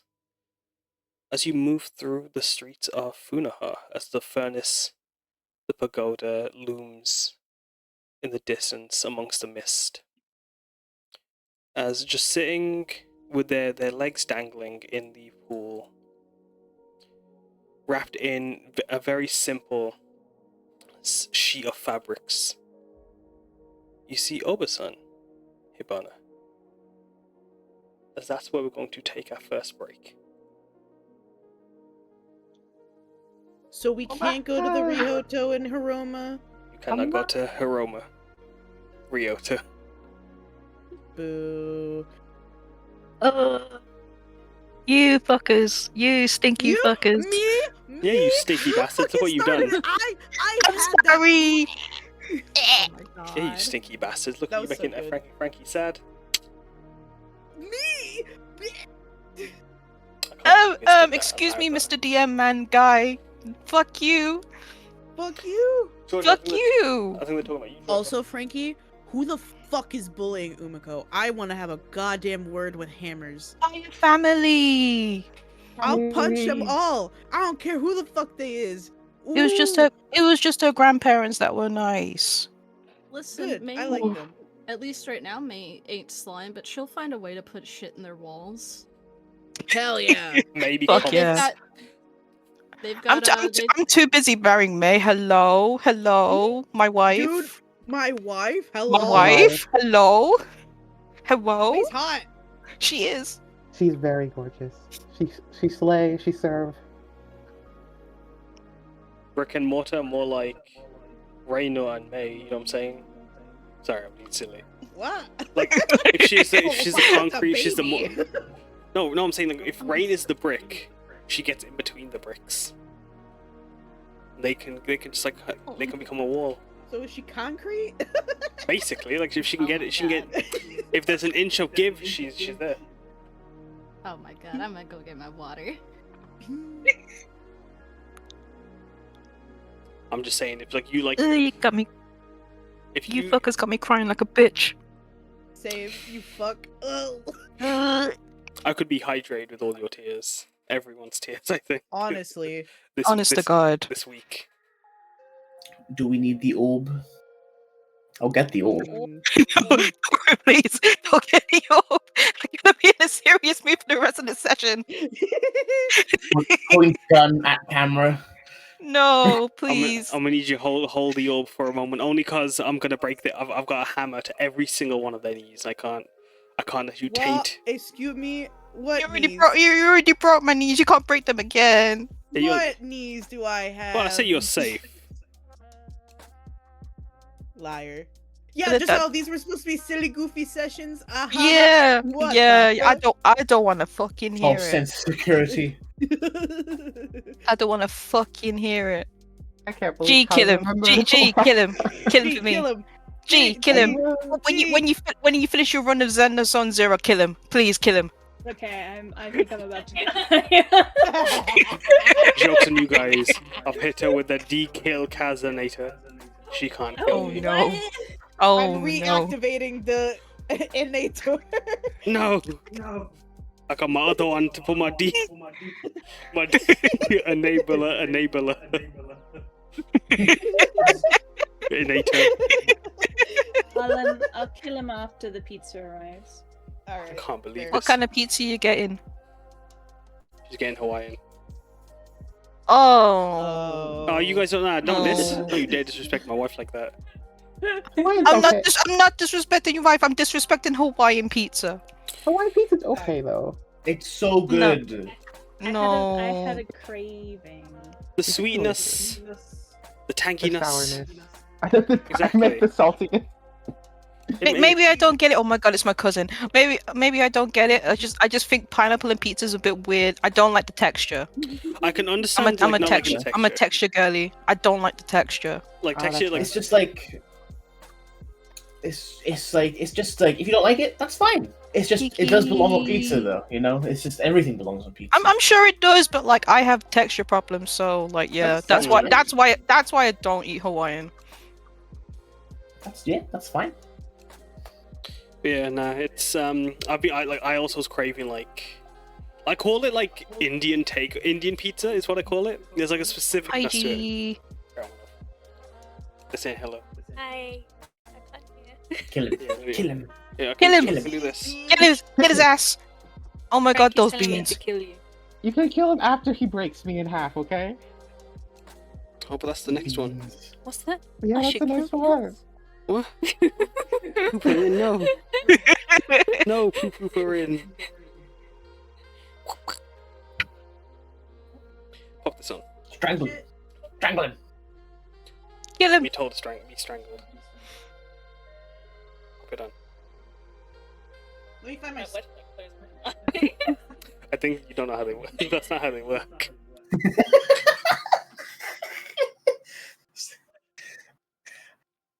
Oh yeah, give me. All right, now bring it a bit closer. No, bring this hand closer. Excellente. Hold still. My blue eyes, you mean, cuz? Shut your mouth. Wow, look how Izzy, are you big sure you're gonna my bring eyes Boondock in? are, He's just gonna fart again. Oh, he's gonna fucking. He's just gonna shit. fart. He's gonna. He's gonna pee pee poo poo his pants. Boondock. Izzy's making him pee pee poo poo right there on the rug. You pick him up, the poo fall out. Right now. Ay, cálmate. Cálmate ya. Alright, we got 2 more minutes, sorry, not 2 more seconds. I mean, technically, yes. Hey, yo, my boy, poo poo.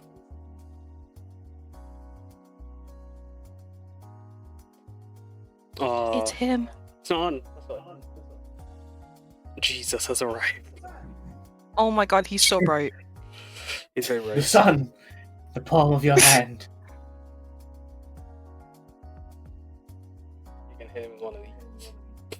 That happens to me too. If you smack me in the back of the head, I start glowing. Damn, that's crazy. On the X-ray machine or the concussion machine, as it does. Yeah. For fuck's sake. Enjoy. As like we were talking at work, like, oh, what would be your fighting moves if you were like a game character? And I said I'd just punch you in the back of the head, and then like. I said, what's your down B? I'm like, oh, I'm gonna smash a glass in the back of your head as well. And what's with the back That's of the head? so fucking funny. And I was saying, well, if you turn around, you don't know it's coming. And secondly,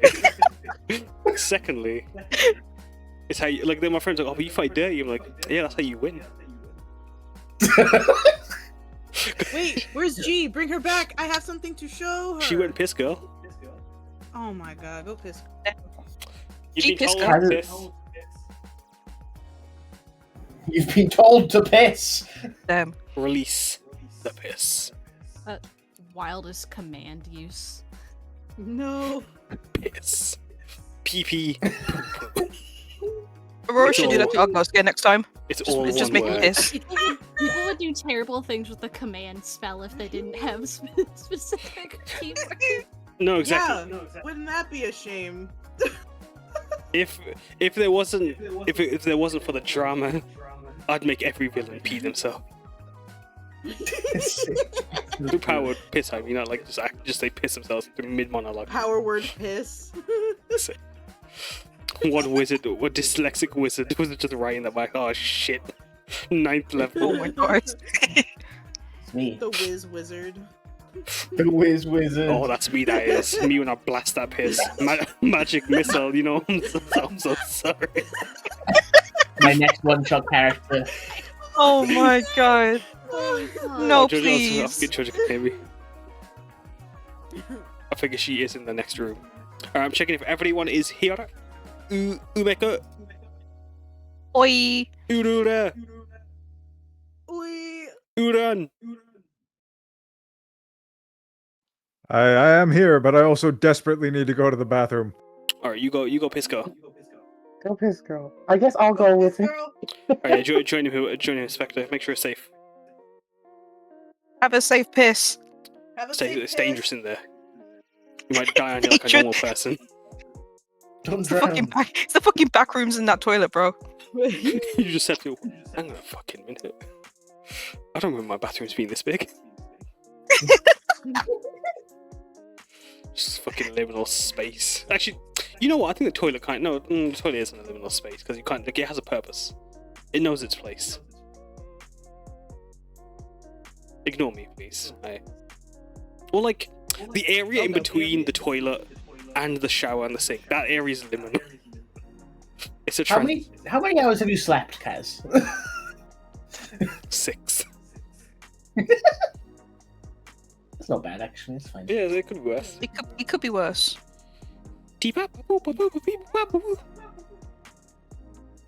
Ooh, ooh, ee, ah. Oh, yeah. I'm not ready for fucking the next group. I'm not ready for that. Oh dear. What's There's the no next group? Cupid, Drake, Zo, Zan, and Ita. Oh no! Oh no! Oh my That god. is the only one. The rest is NPCs. Insane. No, I think there's 2. Well, you say that actually. Hello? right, Should be because here you just kill people anywhere. Me? Big Zan's joining? Oh shit. No, Is that they joining as slipped on himself, or themselves. is he joining as... He died? Zan died? No Oh, yeah, way. I'm going back. Bro.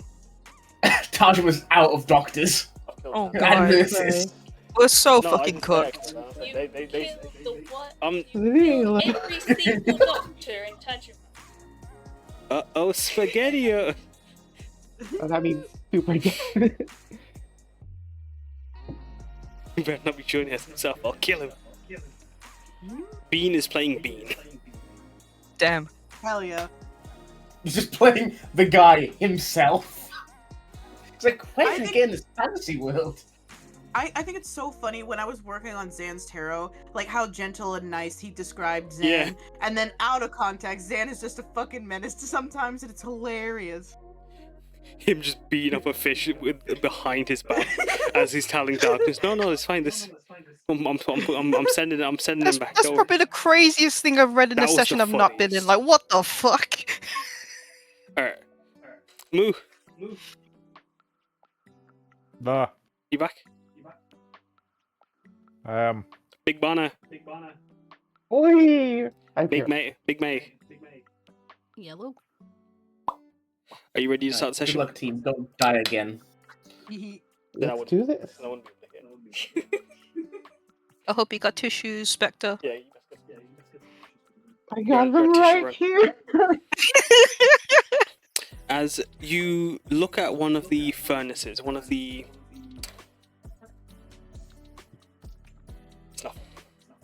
As you wait with the as you're moving through Funaha, you see Oba-san, this grizzled, salt-peppered fox.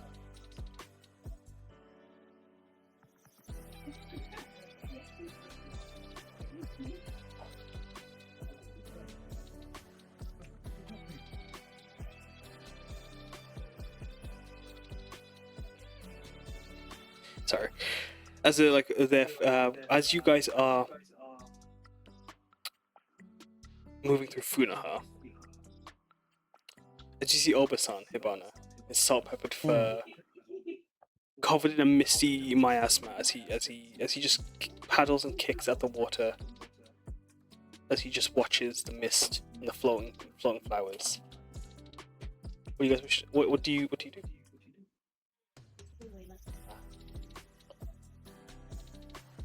I think Hibana immediately calls out to her in like growing up the language that she only spoke in a language she only spoke. Ama Diababue, grandmother, have you eaten yet? Which means like, how are you? He turns to you as he smiles, as his large eyes are wide, his whiskered face beaming with pride. He reveals a few little pointy little bit of fangs as he's like looking at you. As you all stand there, as like they speak, you notice that you can tell there's a different language spoken, the way their mouths move. But as you stand in Otherworld, or as you cross over, language is a material barrier. As it transcends, as your essences transcend words themselves. As you can speak freely, and everyone would understand. As he smiles to you, Hibana, come sit. He pats at the stone beside him. And you brought your bride to be. Come sit. As he gestures to have Blithy sit on his other side. Alright, get in here, pretty. What was it, sorry? She doesn't. Alright, get in here, pretty. She's just gonna dip her feet in because like she's not wearing that much anyway, but it might be a hassle to take it off and then put it on again. Mm-hmm. As Blithy just comes to sit beside you, she presses her hands together and gives a bow to Oba-san. I've heard many good things about you, and I've seen you both be on such excellent adventures, so far away from home. As he looks to Hibana and then between you two, but then pulls you both in for a hug. That's how. Why are you here? She asks. Oh, sorry, he asks. I think. By the way, just as like an aside, I think gender to Kitsune blood is like basically water. So Hibana remembers Obasan as her grandmother, but she can also be her grandfather. Mm-hmm. So that's how we'll do it. That's how we'll solve that inconsistency. So A grandparent. a grandparent. So I think Hibana kind of like looks downcast.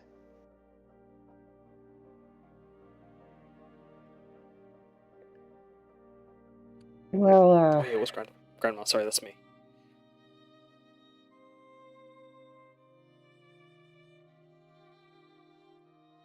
he died fighting. She kind of like glares at Auron for a little bit. Oh. I mean, well. I hope at least you had you went down swinging. Well, 51 down swinging, I kind of just tied my life force to her and then just went down with her. I didn't really do anything that fight. They furrow their brow. You see, like, their eyebrows like long whiskers. Oh, well, I mean, well, it doesn't matter anyway, does it? It's your you've done so much. You brought back Vermilion Steel. And it dies with me. The I smile had no apprentices. comes downcast.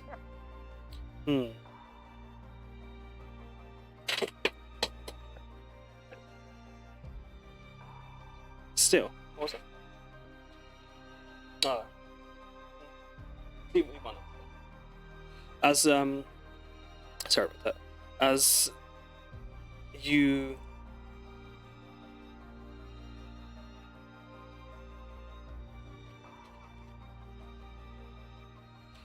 as they look downcast at you, well, it's still an achievement, no? You brought back a lost art.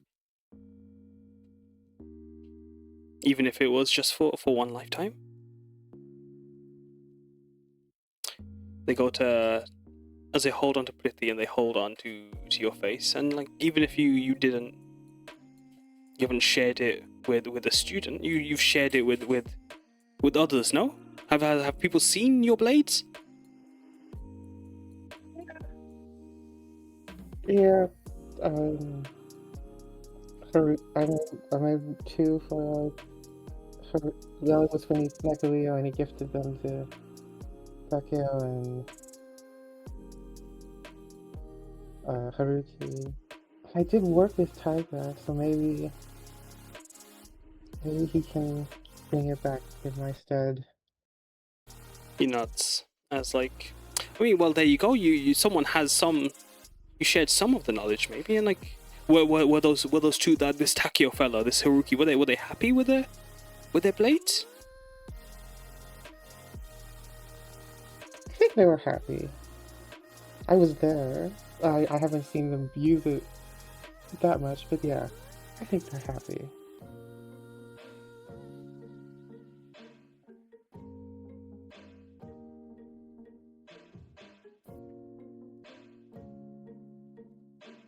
As like they hold their head up to your cheek as like they fall into it. Then your legend still burns, little cub. It's okay.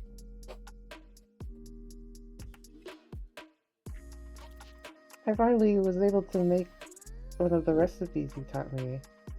Sorry, repeat that again? The red bean paste. I was able to finally make one of the recipes that you used to make. The red bean paste. As you say that, they pull out a orbed bun, and I've been receiving them as they pull it apart into 3 ways, offering you and Prithvi a piece. your offerings have been more and more delicious. And I think you've perfected the recipe, Hippie. Yeah, not too sweet. Too sweet is too Just much. enough filling, just. Both Sona, they exclaim. It's perfect.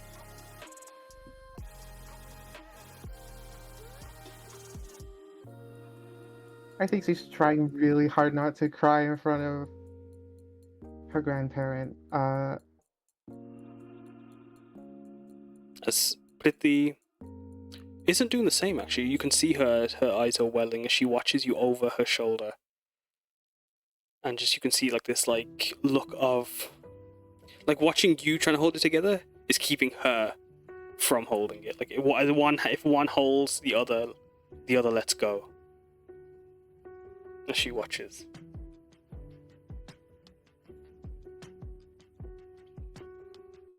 As they caress your fur.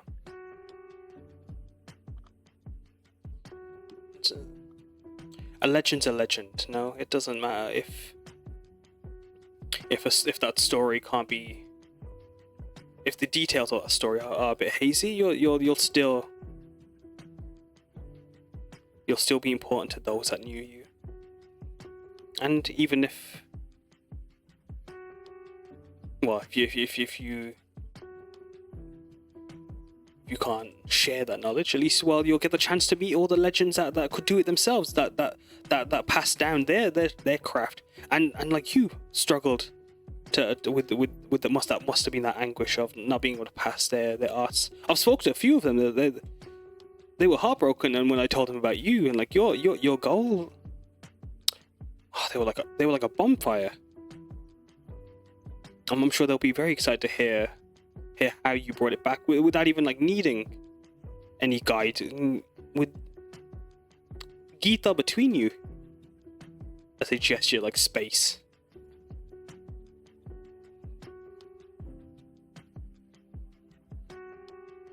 I think, yeah, Hibana's like trying to smile, but she still hasn't shaken off this feeling.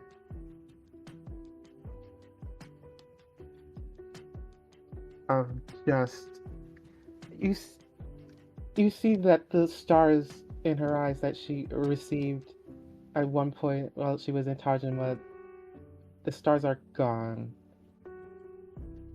or maybe the star was already gone a long time ago and only the light remained, and now it's fully vanished. As they bring their hand over to your forehead, as they give you a little shake of your head, what's clouding you? What's filling this full of a storm? It's okay now. There's nothing more to worry about. But maybe that's the thing to worry about. It's just there's so much I wanted to do. And now I'm here. And I don't get to do any of that anymore. They nod.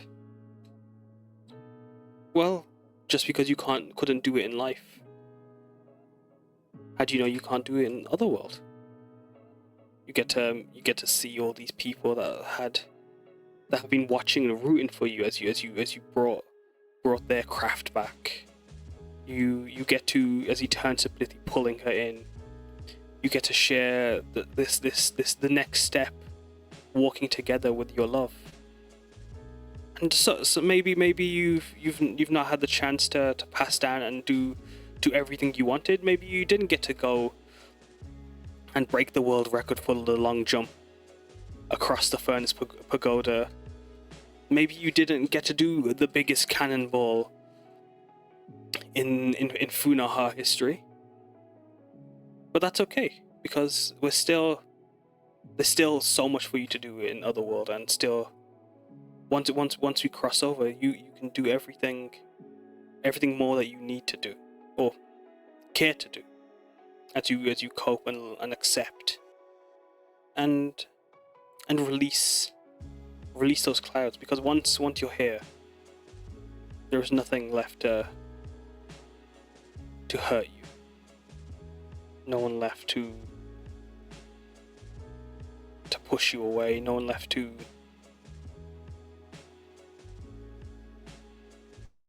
Well, there is the man that killed both of us.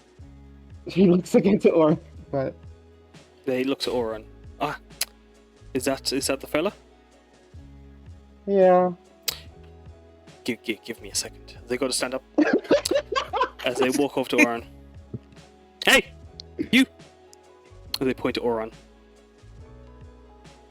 I raise my head from my almost nap. I'll give you a minute. I'll let you. You're lucky I'm not going anywhere. As he looks down at you and waiting. As Reyno's standing, grabbing a hold of their horn, ready to draw their starlight katana. Hey, don't be shying at Makai, yeah? It's dangerous.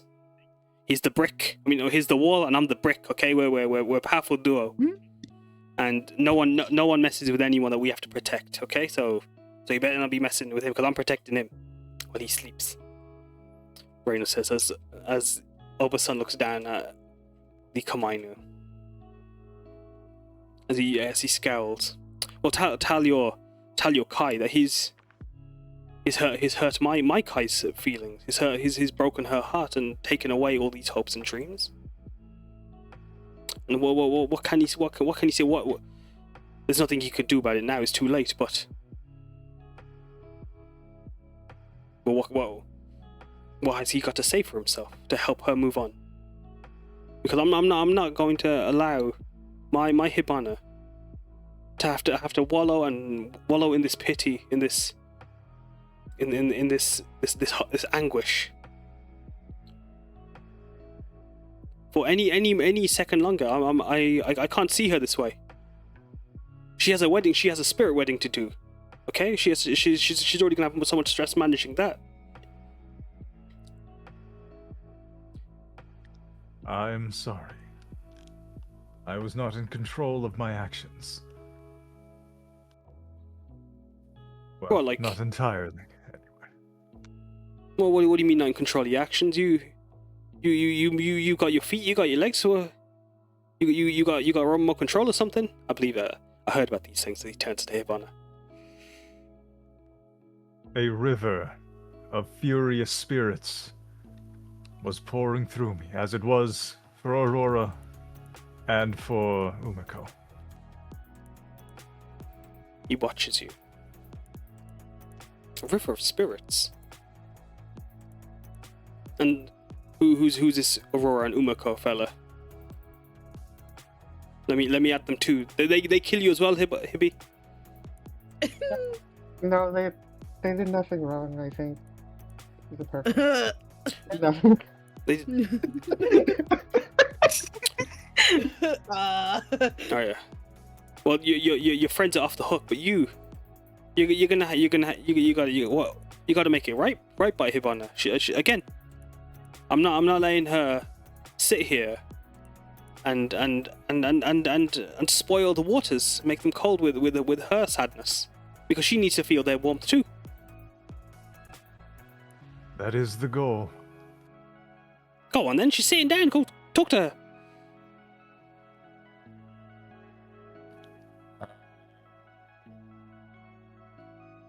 I'm already sitting down. I will shimmy my way over to... Shimmies over. Reyno behind you. Reyno actually goes to cast sweeps under you and casts levitate as he starts crawling towards Hibana. Ah, that works. I got you, Makai. As he kind of slides under you, letting you and Hibana sit. As Splitty standing there. Splitty looking. My apologies. Before you actually continue, Splitty looks to you, Hibana, and then as she's watching the waters. When you study war, when the blade is all you know. This is how I expected it would end for me. As she looks to Auron and being what's the word? Being flagellated, I guess, is the Mm, by I think your Hibana granddad will. or grandparent. Sorry, Mm. she I looks think Hibana. solemn. Sorry, go on. Sorry, I think Hibana will just fight, and that was a fate I did not want for you.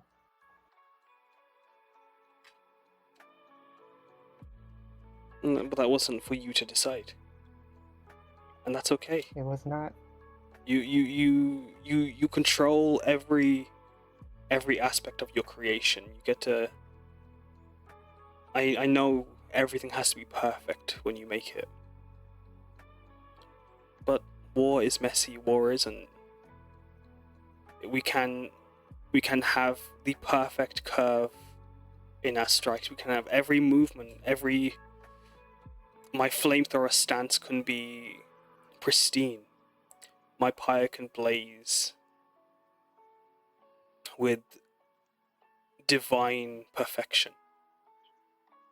But at the end of the day, if something cuts me more than something else, and that takes me away,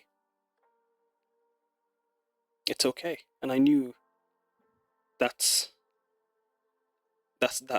may have been how it had to be, and that's okay. I think Hibana.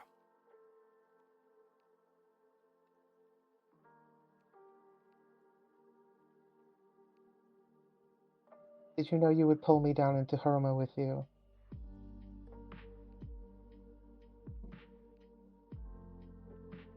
Maybe we both are just hopefully hopeless. Maybe I didn't think a blade would reach me. A spear reach and cut me. We hope we aren't gonna die, and like I couldn't let you. I can't let you worry that, like, knowing that if I chose to fight, I might die. But if it made you feel better knowing that, like, if I couldn't die because, like, I couldn't pull you down with me, then, like, I'm making that promise. I was ready to make that.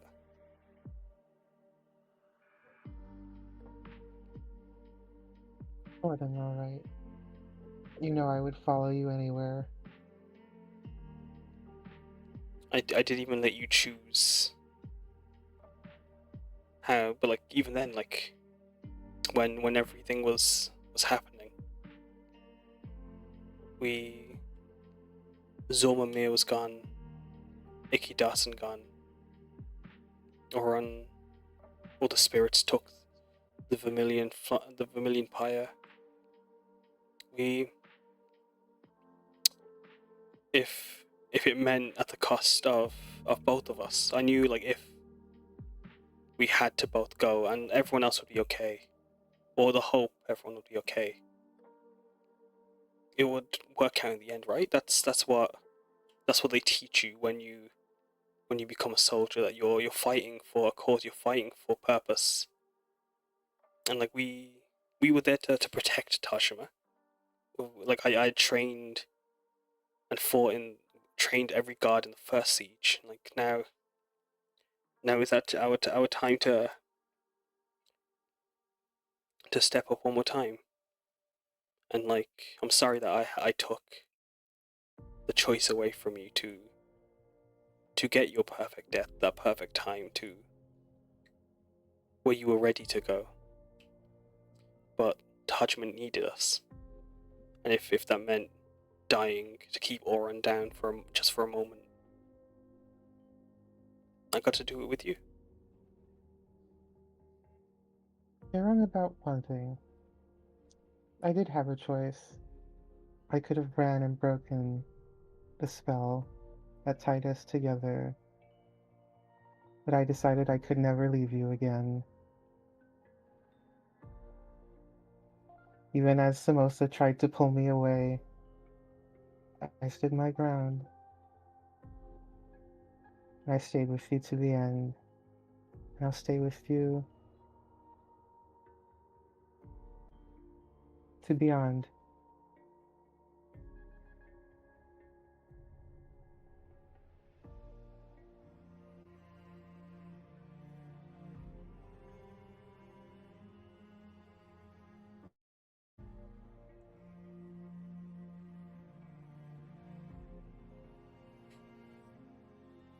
They nod.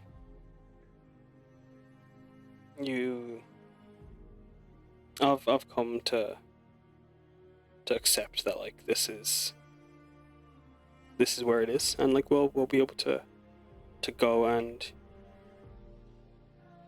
at least get married where we won't be in pain anymore. There's nothing that will get in the way. Nothing that could stop us from having what we wanted in a perfect world. And that's next. But first you need to speak to Auron. As Takes in a deep breath. he's scooching over on Raynor. I think Hibana will attempt to like irritatedly, but like not like forcefully, try to like use her like tail and flame to like whip at them a little bit in annoyance, but then like let them scoot in closer. Mm-hmm. As you're doing so, your tail's flicking at Raynor as he's just waddling forward, trailing through as if it was like long blades of grass. Some of it flicks onto you, Auron, as you feel some vermilion flames cold lashing at you.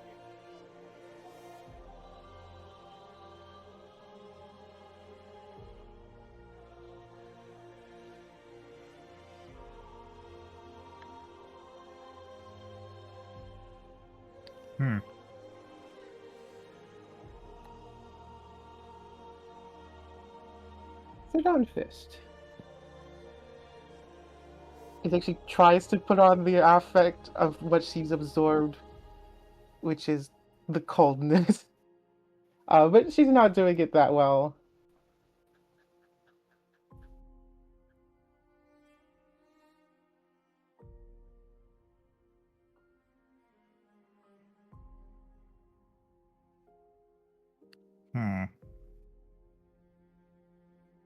Really? You have nothing to say to me? I am thinking. Please, take all the time we have until time ends and loops back around it again.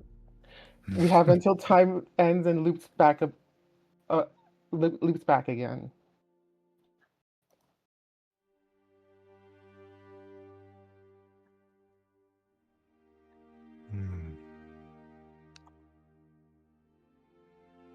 I'm sorry. The endless rage of nature possessed me, and unfortunately you were in the path of my wrath.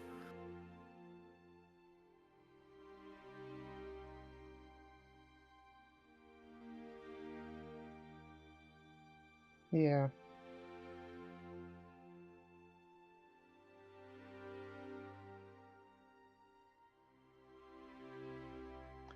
I don't know,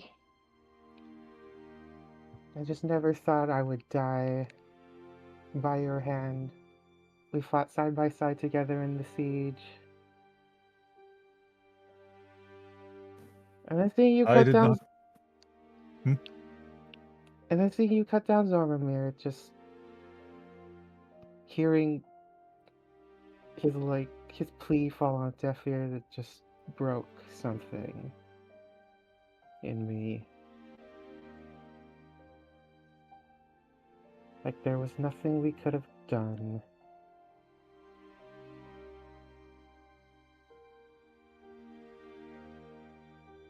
To stop you.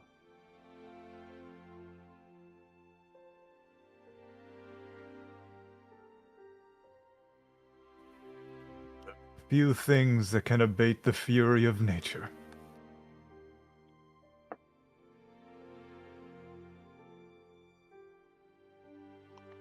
Suppose I'm responsible in part for it. I did cause that forest fire.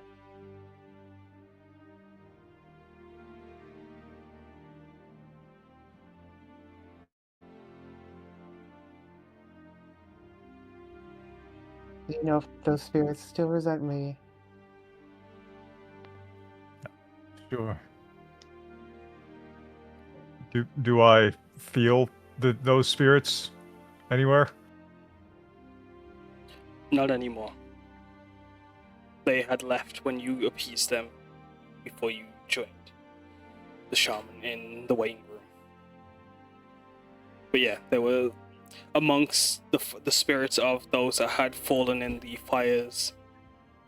Several slain that just came that didn't realize that they were.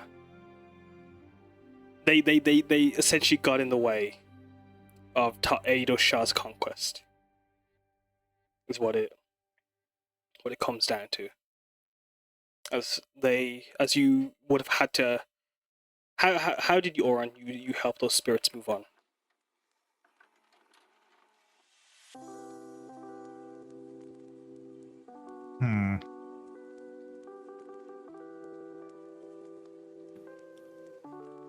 I suppose just trying to soothe the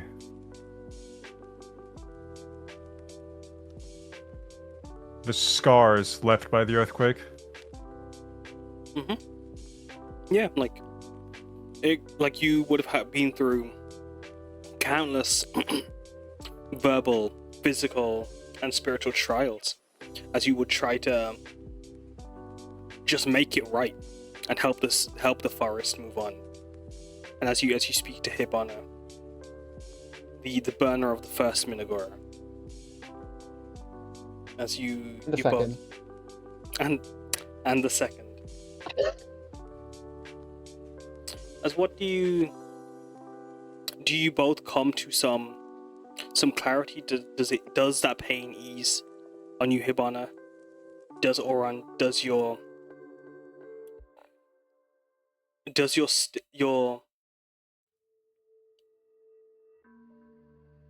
connection to nature and helping take some of the blame from Hibana make it easier?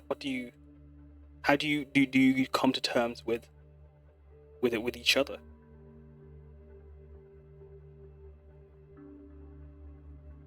I think she just says, "You're lucky, pretty." Has accepted this is a way she would die.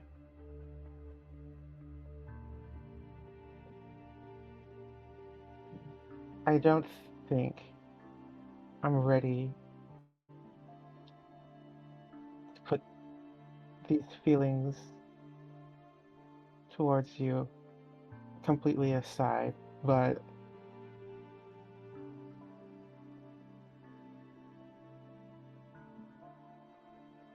the fire will be warmer, Sir Dawnfist. Take the time that you need. We have until time ends and loops again.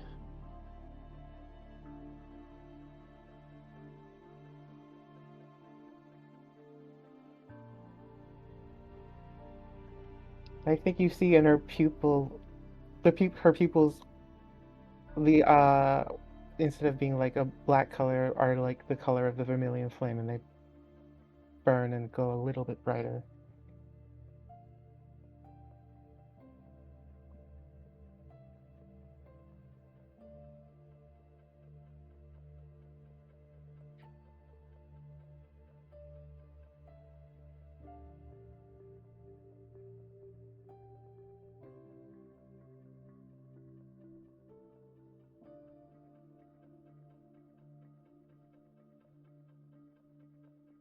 As you sit there, do either of you do anything? Or do you guys give each other space? Do you guys just sit and watch the waters? Does anyone do anything in this Funaha?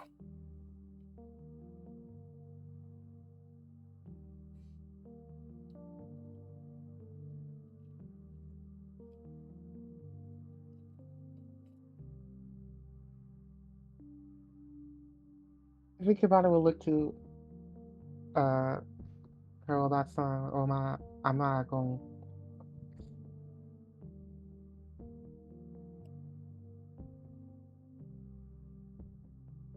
I can stay here with you, right? Of Since I'm course. dead. Of course. You can go anywhere you want in Otherworld. And you can be wherever you wish to be. It's not so bad, Hibana. As he pats you, and then bringing you and Blithy together, as he wraps and weaves the air over your head, as he pulls a junny and wraps it around you both. We have a wedding to organize.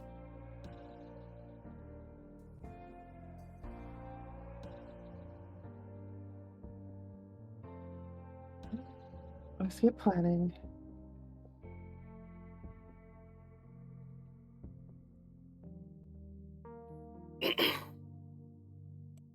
Although she still keeps the fact that Aurora said, "Trust me, we can get you out," in the back of her mind. So, but she just wants to like keep all of her bases covered in case she does have to stay here. Yeah. It's all going to work out in the end. As in those final moments,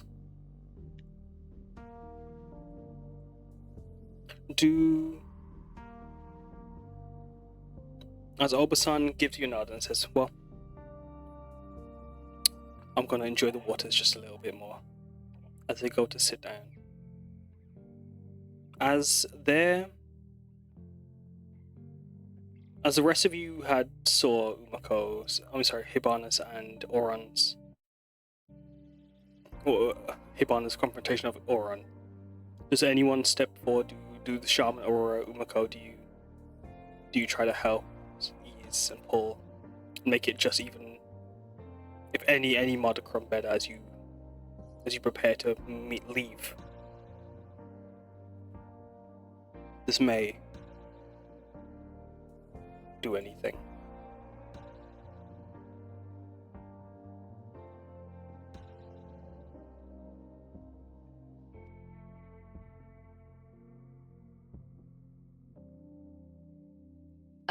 I think Umeko kind of turns to Aurora, not 100% sure whether they should intervene or not.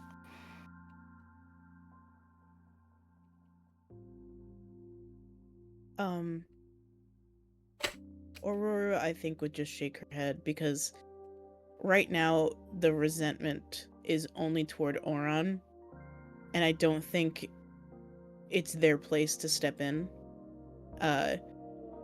They will be there to support both of them if they need it. So I think she'll just keep a respectful distance away, just kind of like, if they need us to go forward, I'm sure both of them will, but yeah. May? I think she'll Also- pick up on that and just... No, it's alright, sorry. I think she'll just pick up on that and stay with Aurora. So what about you, May? Do you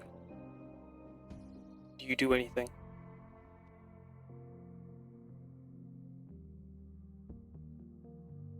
I think maybe just trying to bring up the mood a little. She'll take a couple of the peonies out of her hair and try to reach up. I don't remember how fucking tall Hibana and Preeti are. Definitely taller than May, but trying to place some behind each of their ears. Very easy for Hibana. She's like 4'11". Okay, good. Someone shorter than May. A little harder for Pretty. I think she's like 6 or 7 feet. Let me check.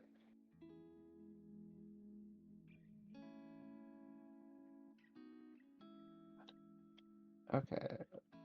She's tall. I think Tall. she's 7 foot less, remember, but if she can't make it, she'll hand it to her and gesture as she did for Hibana. You can't stretch as you used to, but as you do, Blithy comes to you, placing her hands together as she gives you a bow. Before you leave, she would go to touch Obasan's feet, and then her head, as she gives him a bow and steps away. Hibana, what do you do in your final moments in this place before you close your eyes?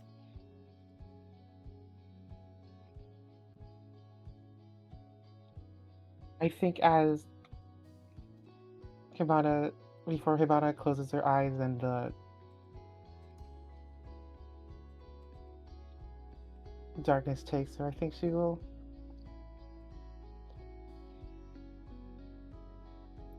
simply say to her son, Ama, I'll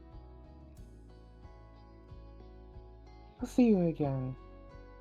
Sungya, safe journey. They nod. They give you a bow. See you soon.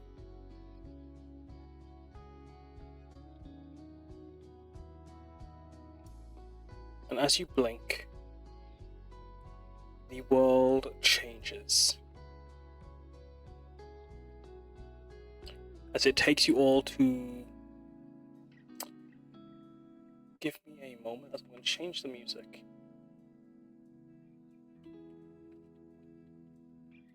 As it takes you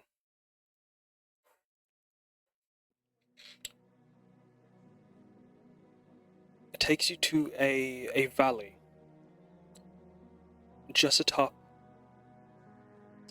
a valley that looks down on a village, as you see Tashima's plum blossom turning into the cherry blossom below, as the peaks rise to show the ruins of a castle, as you all look up to see the keep of cards where you had just been, or Auron, Umeko, Aurora, when you had met the Starfather, the Shield Kami. As Auron, you look through this valley as chrysanthemums bloom around you. As you look up to the sky and you see the astral parade before you.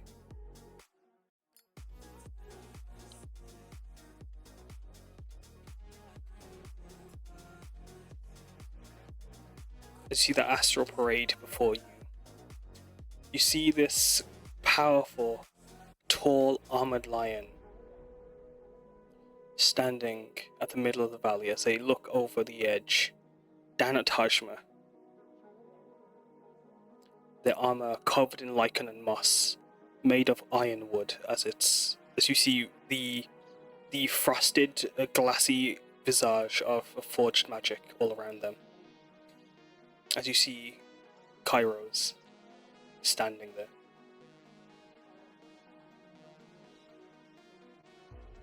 Their white mane overgrown, long trailing behind them. It mixed and twisted with bushes and the trees and the roots around them. It's as if he was the ground itself, and he has grown from it like a tree, like a sapling, a sprout. Like he's been here since the beginning of time.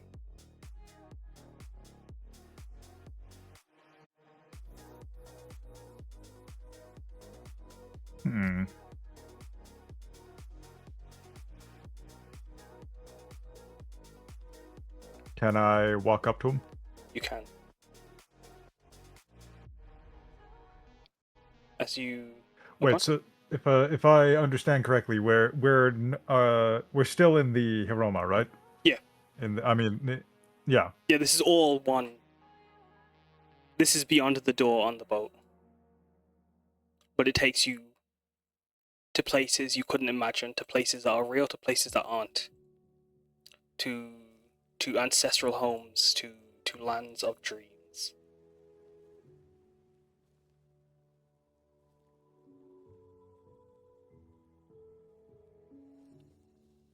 How did we get here?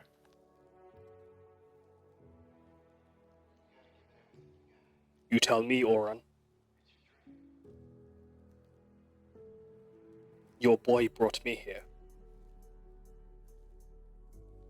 As Reno stands beside you and salutes. I brought him here.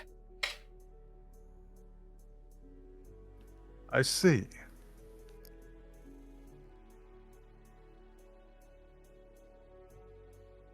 Hmm.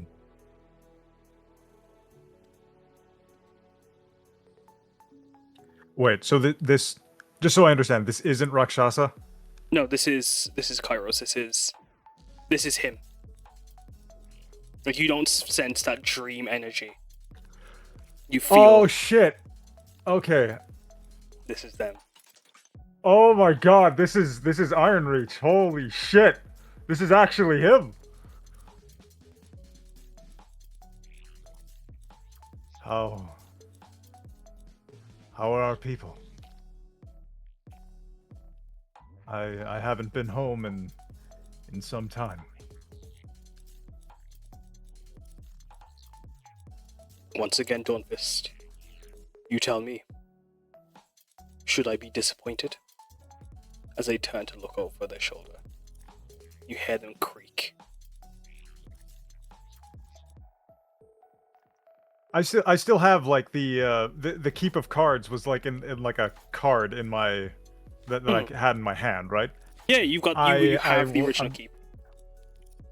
Yeah, I'm gonna take out the keep and say, I have what could be our home here, but I am not sure. I'm not sure where our people wish to reside. As he looks up to the ruins of this keep of cards, he turns his head over his shoulder once again to look over at you and the card.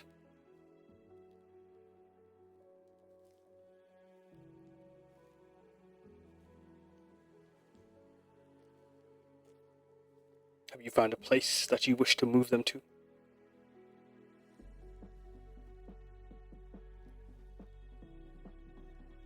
I have thought about that for some time. If we return to Belize with this keep, we may be able to hold our own. But I have also fought for this land and its people.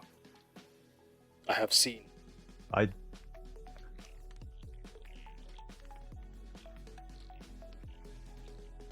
did not believe that you, nor Sunstep, nor any of the others, would wish to leave them to their fate. He looks down at the valley. It has been out of my reach for who knows how long. And it's your duty instead now, Dawnfist.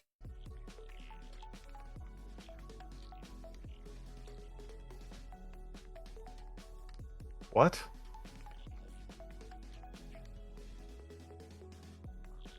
Our pride has moved on. Past. Present. Its future is you.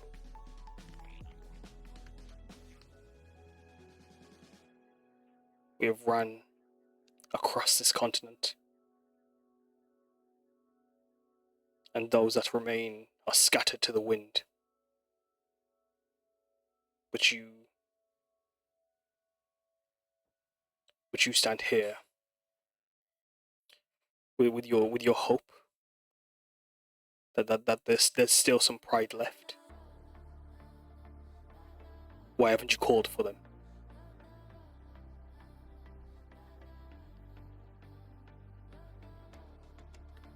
I am not sure. I did not. I believed.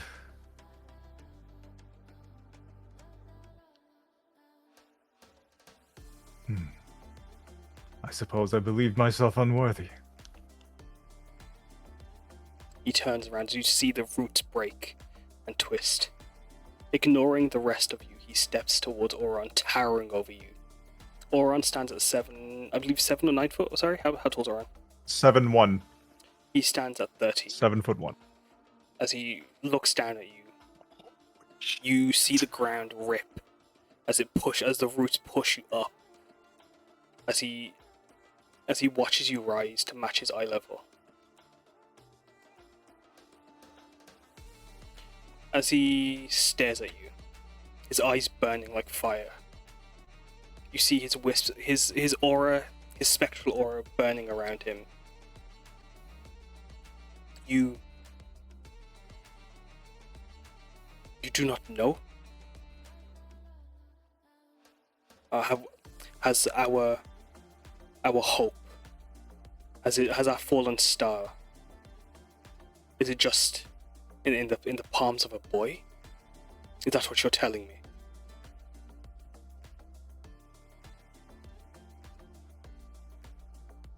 I had dreams, telling me that you had been eradicated, scattered to the winds, broken.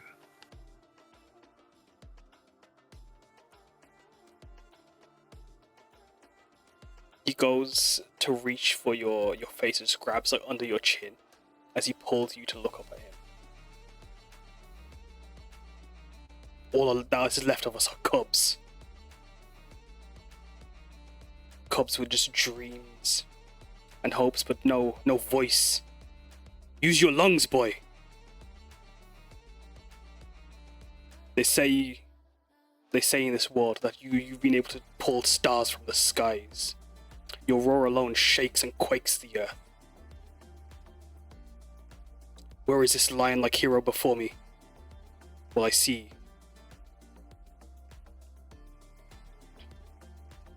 All I see is a child who dreams and does not do.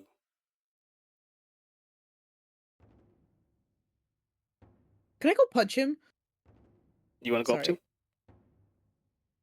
Yeah, motherfucker. I don't care how tall he is. As Aurora comes over, Aurora, you want to start climbing the roots? Yeah. Excuse the fuck me. He I want turns to give you her the around. help action. Thank you. You can, as you help her, as Hibana helps you, Aurora climb let up me the up. tree. This is the wall of Tajima. Okay, he has done more for this entire community. He has saved countless of lives. He has done the impossible. Fuck you. He is not a cub. He is my friend. He is my shaman, like, student, associate, whatever the word is. I can't think right now. He is my brother. Fuck you. As you go to say that, you feel the weave tears. Udstar leaps through the weave as he flicks Udstar away. And you just see Udstar launch. Don't you fucking touch my tie! Ooh, hold me back. I'm gonna beat this guy's ass. Hold Aurora back. As he looks to Aurora. As Udstar's like star flies away. As he looks to Aurora. You've distracted yourself with this shaman business. Your attention was taken away. It has made me a better warrior. You think just because you kill one Rakshasa, you slay one aspect of a kami. You think that's enough? You think you defend one small village, you can speak for our people? You can become our new leader? I believe he can. So Umeko, do you come up? Do you fly up? How do you climb the roots? I'm a climb like Aurora did. I'm helping. Let's go, bitch. Let's go. Let's kick his ass. Climbing is athletics, right? You don't need to make a roll. Fuck it. As like they're talking, you're more than welcome to just make your way up. As like you work together, climbing and pulling. Mashiro flying, ascending over. As Umeko you call, he looks to Mashiro. You As touch he my watch- Kai. And then he turns to Umeko. There will be hell to pay. What more can you do to me? As he goes to More than you flick could ever think of. Mashiro away as well. Oh, this bitch! This little bitch! No. All right, Megazord time, guys.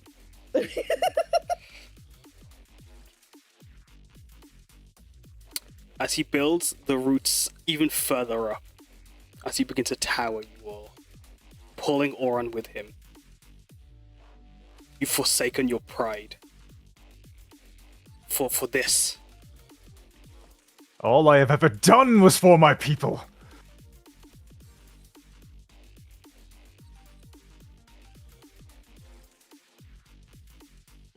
Then why haven't you called for us?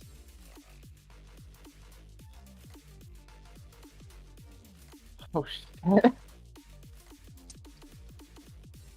You was run. waiting to find. You run and deliver your letters. But did you write one yourself? I did. Was it not sent? He watches you, and you see his face pull from that fury into a frown as the others are climbing up, making their way up. May, are you climbing as well, out of curiosity? I forgot to check if May's climbing. Sorry, you caught me as I took a bite of food. No, it's okay. Yes. Yep, everyone's ready to get his ass. Oh. Ooh. That's Aurora, what's up? No, I'm ready to get his ass. yeah, That's it. I'm just full of you hate.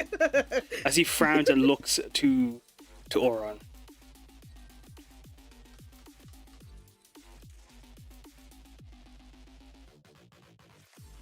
Did you not call for the stars?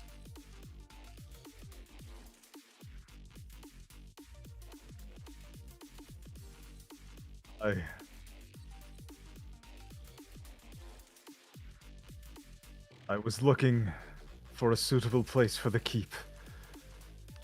I intended to call for our people when we were ready.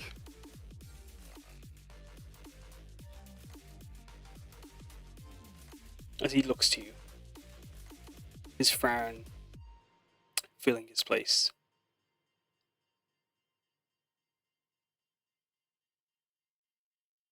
Is the cub ready to take his place as the head of the pride?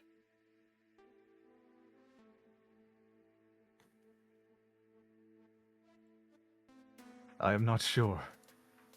I never thought of myself as the future leader of the pride. I believed you would give that mantle to Sunstep or Caesar. There is no mantle left to give. There's only one more it can go to. And even if you don't think you're ready, you've made all these decisions, all these choices. Make one more.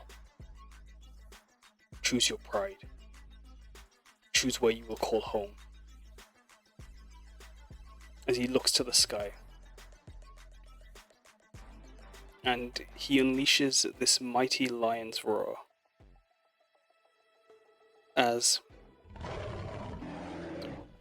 from the skies you watch as a meteor bursts from the clouds as it starts to fall, and he looks to you.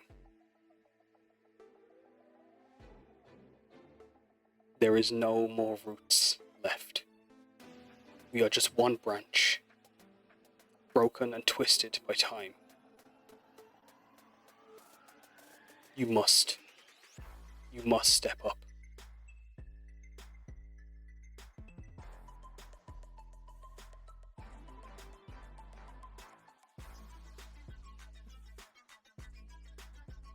If I must, then I will. You take the fist. Sorry, you take the name of Dawnfist with pride. Yes. Then show us why the Starfather chose you. As you see beneath him, as you all are climbing, you can see there is a wave of Leonin in armor of all sorts of shapes and sizes, of different ages, bygone and coming. As the star collapses from the ceiling, as the sky is falling, as the roots come crashing down, as you reach a plateau with with your shaman, with May, and with Hibana and Priti. As the star comes crashing onto you, as Udstar reaches with his hands up. Oh, it's not Udstar, sorry. As Reino reaches with his hands up, not able to reach because he's nowhere near as tall as you. Udstar appearing through the weave, Mashiro stepping through the weave. As Auron, as the sky is about to collapse and destroy the mountain, what do you do?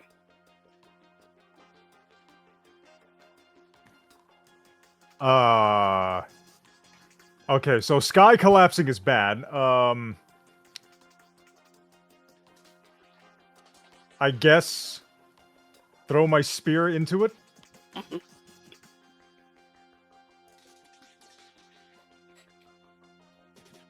With your spear in hand. As you watch Auron prepare to throw the spear, does anyone do anything? Hibana. Or throws the spear. I think. Well, she still has complicated feelings towards Auron. She's not gonna turn down a chance to throw something. So you see Hibana levitate for a little bit as her kitsune tails flare out. And actually, since she has 3 flaming tails, they will, I guess, split off from her into scorching rays as she uses her flame blessing to cast it. Sorry, what spell were you casting, sorry? Scorching ray. Scorching Ray, gotcha. Sorry, I forgot to know, you all can hit long rest, so if you want to upcast anything, you're more than welcome to. Oh, if yeah. As yes, you upcast it with all your might and all your energy. May, what are you doing? She'll try to add to the power of, like, the force of the spear as she... I don't know if she'd still be climbing or how far away, but wherever she's at, she would take a moment to pause and summon one of her psychic blades from the wad and flower on her forehead. As she moves to throw it and try and use its power to help propel the blast. What about you, Umeko? I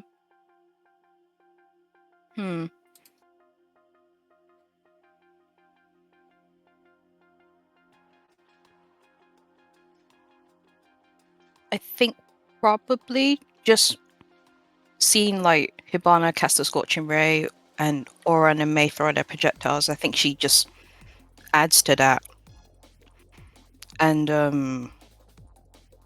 she'll probably chuck a lightning bolt at it. Let's go. Just to add to that energy. Yeah. And lastly, Aurora, what do you do? Fucking fireball. So when she casts the fireball, it like swirls around Auron's spear to like give it more momentum. But instead of taking like the image of a Kirin, it's taking the image of a lion with its maw open, ready to strike.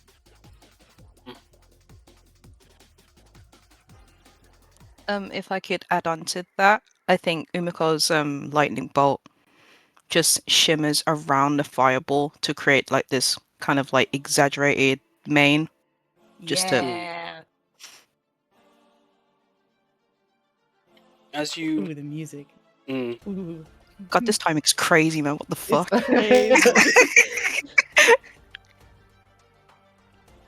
As the fireball takes on the mouth of the flame, these projectiles are launched skywards, and your magic propelling each other's energy forward, guiding the Spear of Thorns as it launches upwards, piercing, plunging into the star. As it rips through, as you all see a flash of light.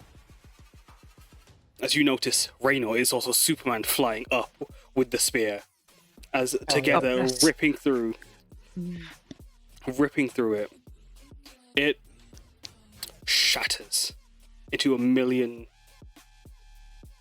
pieces as you see an eruption, a giant firework of the exploding sun as it ripples outwards with this magnitude of force that shakes everything around you as you feel Otherworld quaking. The stars shoot and ripple outwards as Raynor's and the fireball unleash a huge roar as you hear Auron. You hear all the energy leaving your lungs, Auron, as your roar is encapsulated by this force as it erupts and rips through the star. As everything flashes, Kairos and all the other Leonin of the past, the present, everyone you looked up to surrounds you as they all place their hands on their heart, present it to you, and let out a mighty roar as the flash of the light takes you all away. As Auron, as you shoot for the stars, as you feel, even through Kairos' reprimands, you feel that his hopes are given to you. You feel his blessing finally comes to you. As role of the Pride Maker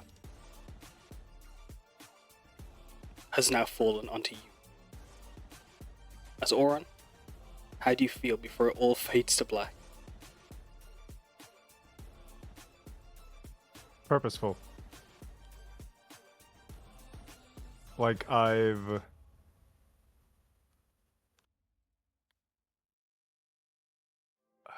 don't want to say gained new purpose because I feel like this was my purpose all along. This was the entire point of Clarity, like, maybe. clarity. Yes. It's you're a purpose that felt maybe not just distracted, but like pulled in so many different places. So like an aimless purpose where how were you meant to know where to start, right, Auron? But as you do this, as you feel the starfall erupt around you, as that clarity fills you, what are your last thoughts? Do you have any last words for Kairos? I will not disappoint you.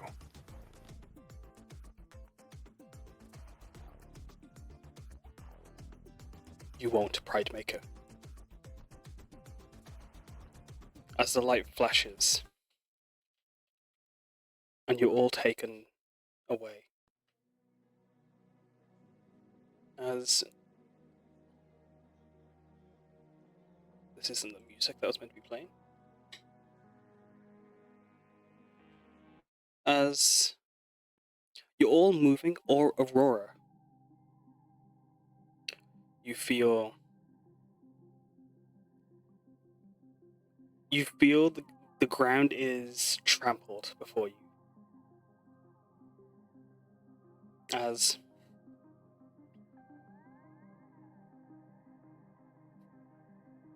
you are in a forest like that of the Bukasha Lake, but it's mixed up bamboo and all sorts of wildflowers, as you feel the ground underfoot flattened.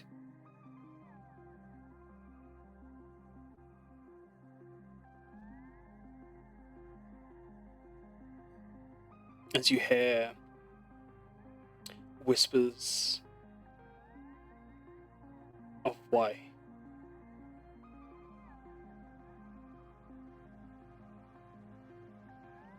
Why did it take so long? And why did you forget us? Oh shit. I did not. Oh, never. This is for me. My apologies. I've This is zoned out. Auron, no, sorry. Auron is now Kieran. This is No. my hellscape. Get your own. Why'd you forget we're on? I'm sorry. No, sorry. As the rest stand behind you, Udstar beside you, or as his tail rolled in with yours. Let's go ahead, sorry, Aurora. No, it's okay. She starts to feel like this dread, like deep within her heart. As she like looks around, looks at like the trampled earth before her, and then to Ujthar. Honest to God fear. As that fear washes over you, Udstar holding onto your tail. It's going to be okay.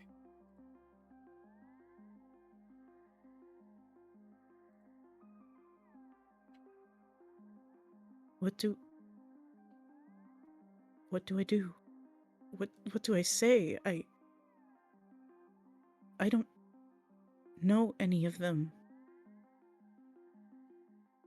As Udstar pulls away the layers at the bottom of his kimono to reveal his feet, as he goes to step into one of the footprints. We move forward. It'll be fine. The words might not come to you now. They don't need to be there. They'd only just get in the way if you thought too much on them. No? I think she'll nod, and honestly, she's gonna take off her shoes to feel the earth beneath her feet and follow in the steps with Ujdar. As you step forward, you see that you feel the weave. It's like a ripple that erupts before you, as you see a path as the stampede leads you through the mountains. As it leads you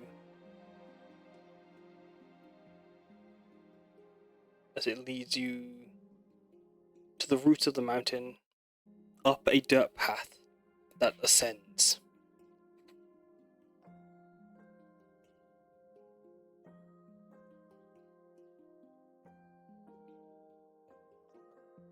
I think she kind of looks and feels like a little kid right now, just kind of taking everything in, being very quiet, like making herself kind of like as small as possible as she's just trying to figure out what's going on, who she's going to see, if anybody.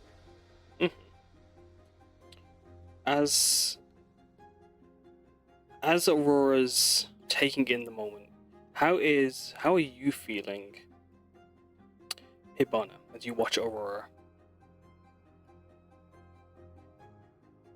I think she feels.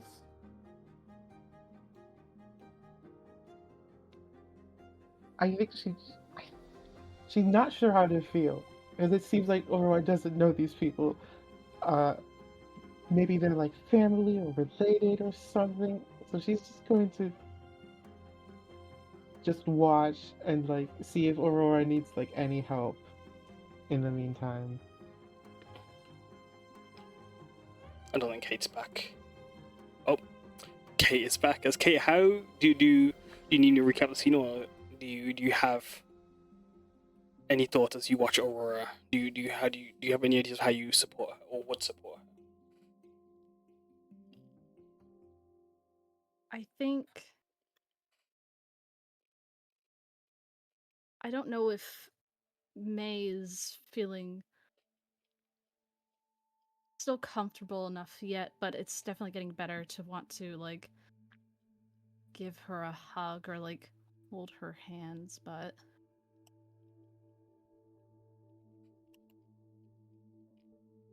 similar to what she did for treat thee in Hibana. Mm. She'll take another one of the peonies out of her hair and place it in Aurora's hands. As you Cute. feel the threads of the weave muffled around you, as May comes to you, it extends as it reaches backwards to the rest of Taj, or to those of Tajma behind you.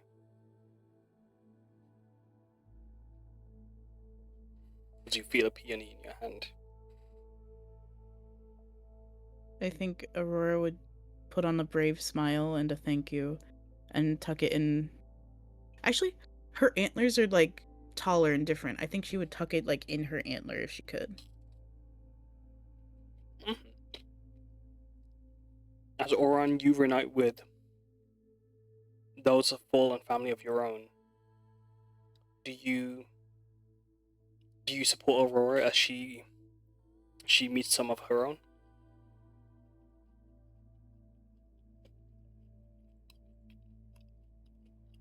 Oh, I'm muted. I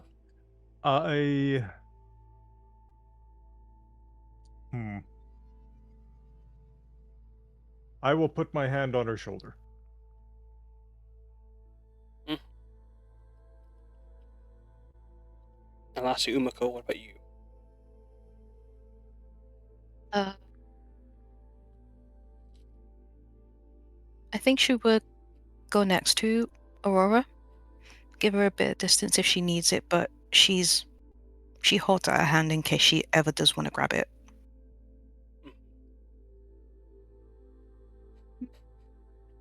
Aurora, do you take it? I think she'd give her a squeeze. But I don't think she'd hold it for very long, just so she's like concentrating on the now. But she does appreciate like everyone being there for her. Like she acknowledges each and every one of you as you do that. As you acknowledge their presence, as they surround you, as intrepidation fills you, do you follow the footsteps? Yeah. Yeah. As you step forward, you feel yourself in the place of another. As your foot pushes into the ground heavier than normal.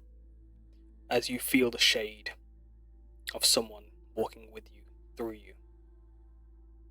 As you follow and are guided further and further up.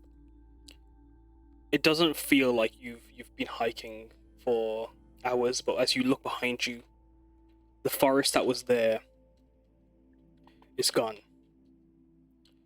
As you climb, you've never been here, Aurora, but as you climb the mountains of the Sword of Io, as you climb on the mountains to the south of Shamibetsu, through the wild wastes, as you climb these mountains, you see horned figures in the brushes, silhouetted, their 8 legs slowly, carefully strolling alongside you as they watch you. Why did it take you so long?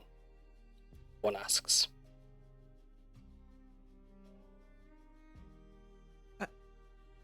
I'm sorry.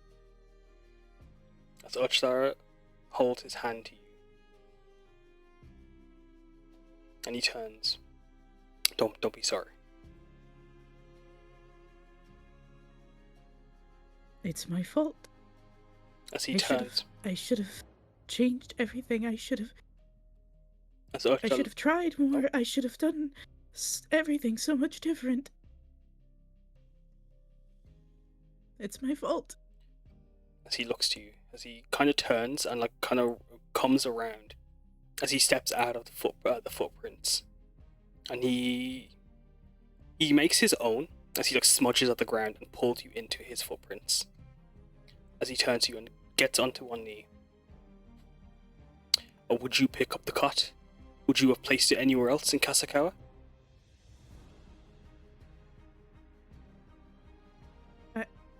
I don't know. I don't know.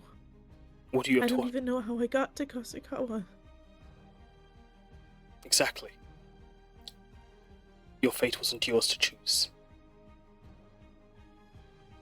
But your destiny is yours to make. As he turns to the Kirin,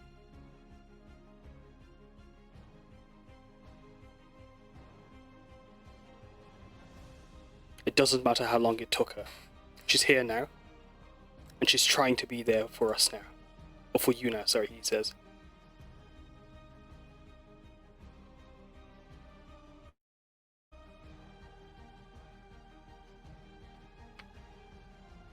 I think she'll turn and face whatever the shadows or whatever Uchthar is talking to, and she'll go into a full kowtow. Sorry, what's a kowtow? Like a bow, like with her head on the ground, like full bow of like apology. Uchthar goes to place his hand before your head hits the ground. As he looks, as he holds you there,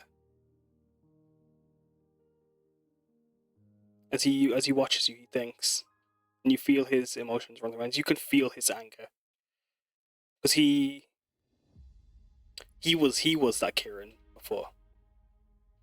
As you bow, as you profess your feelings, Uchthar turns.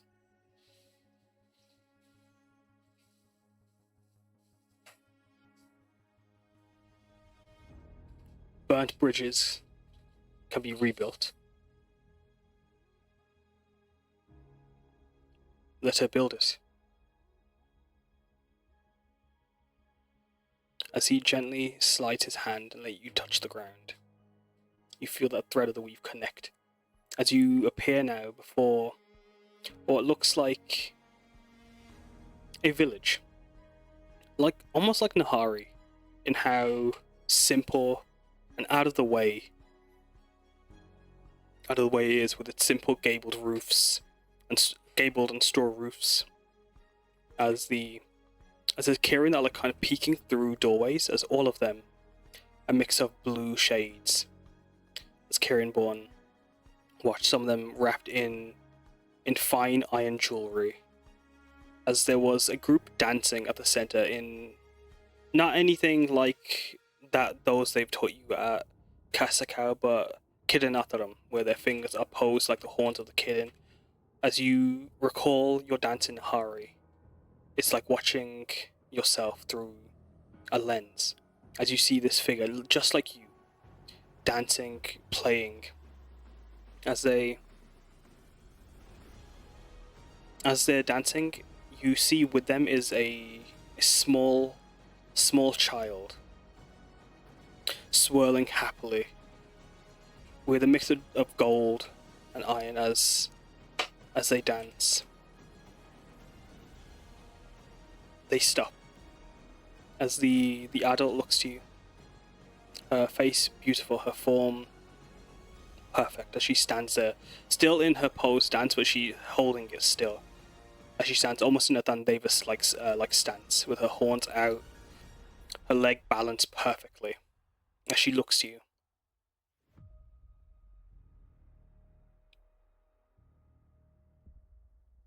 Why did it take you so long to search for us, Hazuko?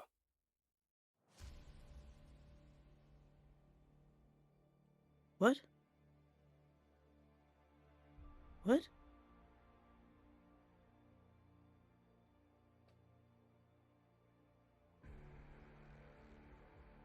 What did you call me? As she stops and she walks towards you, you see her eyes heavy, her golden eyes frosted and clouded over, her face wrinkled and heavy. As she moves closer, you see she starts to slump as she makes her way closer to you. As you feel those threads that connected people before is between you and this woman. As she looks to you, this old, basically ancient, as she stands before you in her iron jewelry. her horns decorated with bits of kintsugi holding them together. Why has it taken you so long to come to us, Hazuko? To think of us?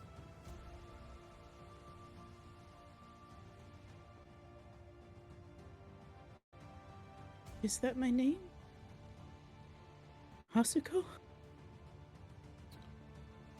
As Uchida goes to reach, he places his hand on your shoulder. The elder places a hand on your cheek.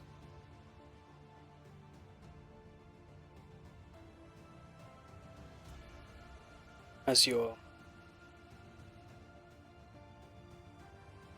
Are you that far gone? You even forgotten your name? I didn't know my name. I gave myself one in Kasakawa to survive. I didn't know. We know, Aurora. Please understand, I am trying. Please. She sweeps the air over your ears and pulls you in, and holding onto your arms. We see that now.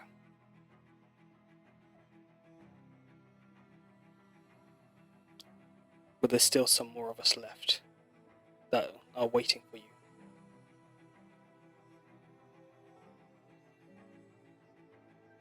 Where? Who? Where can I find them?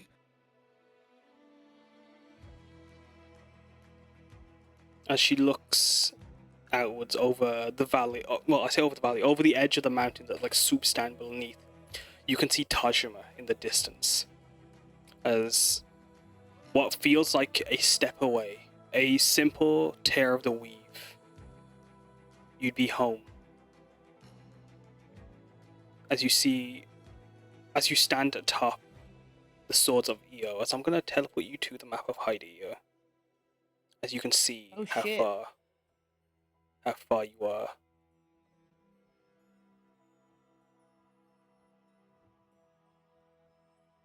Oh no, I'm not going to move the hooded hero. I'm going to put Aurora here. As you look and see Tajima, it's barely a toss away.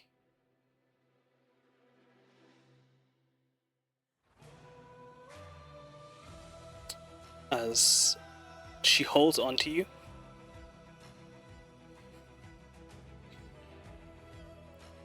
you see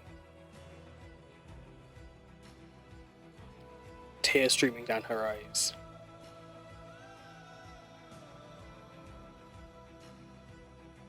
Come home, Hasuko.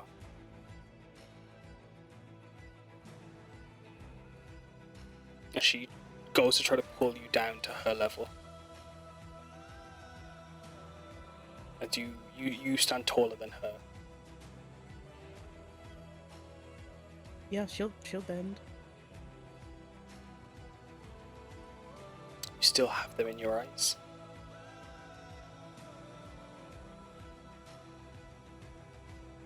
Have what? Your stars.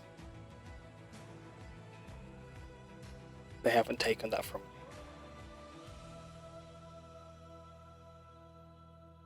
No one will ever take me away from you again. Any of you. She nods. And she gives you another sweeping of the air over you. As she then looks to the child, wrapped in gold finery amongst her fabrics, her ornately well-crafted fabrics. As I'm asking you to make me an insight check.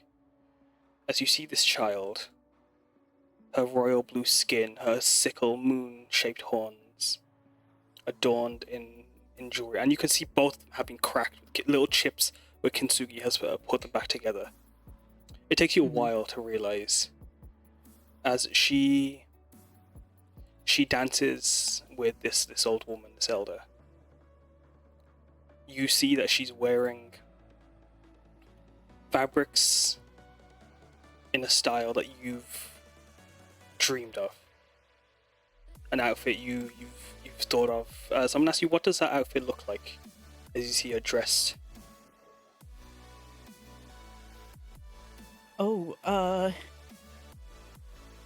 it is like they somehow managed to capture the clouds in the sky onto fabric. They somehow managed to capture the foam in the sea onto the hem of this sari.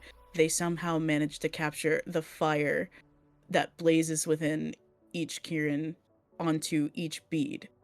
They somehow managed to capture the modesty and majesty of the mountains with every fiber, all wrapped into one beautiful sari.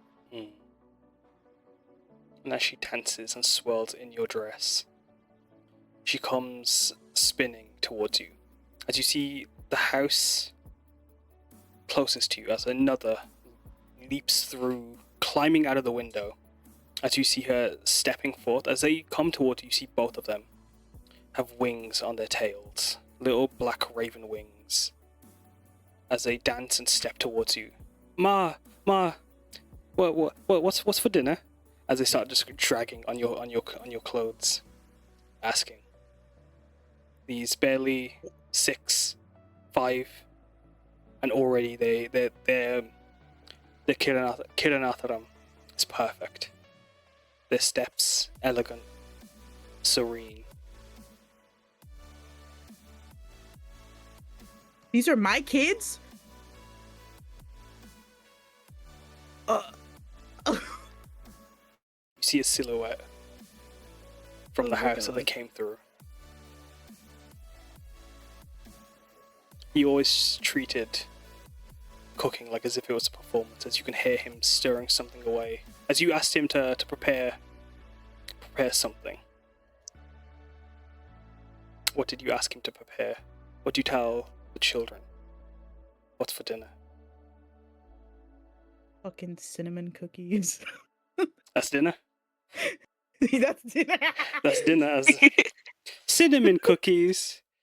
As but Ujtar said that the coconut's better, one of them exclaims. As Ujtar... Sometimes Ujtar's wrong.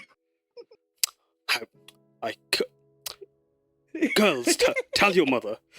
Explain to her. Put some sense into her. As Ujtar tries explaining, and they go into this whole argument. As they, together, the three of them try to argue coconut biscuits' strengths. You feel like, what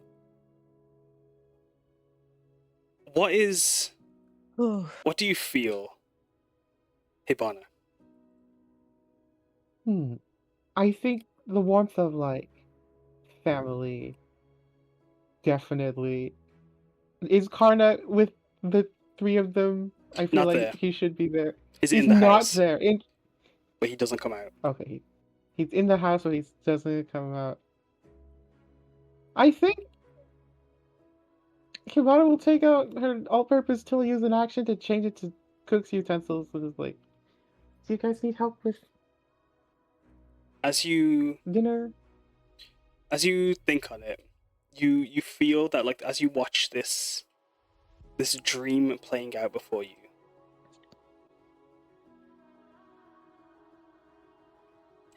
you watch him as, like, you can see that his performance is, you can see that there's a little step in his movements through the silhouette that are like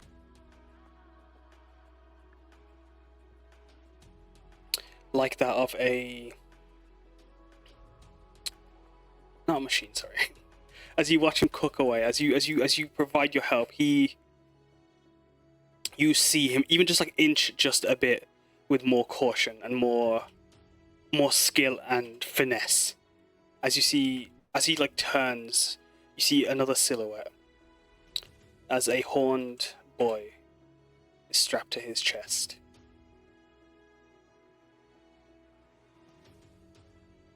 As Look at the baby boy! May, how do you feel? And what do you think as you see this? It's just so adorable. A glimpse of what what can be. She doesn't know much about Karna and Aurora's past, but she knows that they've been through a lot and deserve this kind of happiness.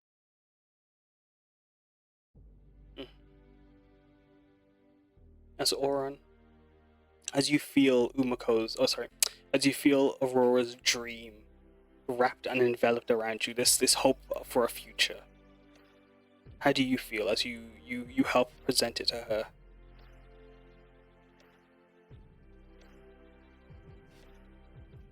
Pride.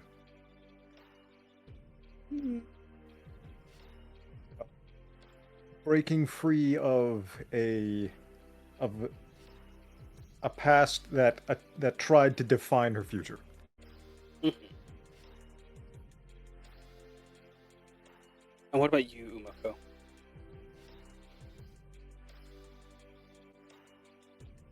Umeko? Like Auron, just pride and overjoyed, really, just full of love for the both of them, knowing that this is a reality and it can happen, and she'll do everything she can to help make this a reality for both of them.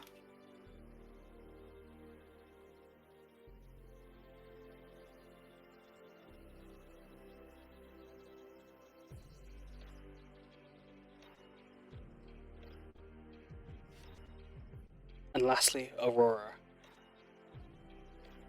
As you feel the want to cross that threshold, how are you feeling? There is this overwhelming happiness that just floods through them as she like bends down and hugs her daughters. Suki, Kumari, you need to make sure that Duri's okay before we can have the cinnamon cookie.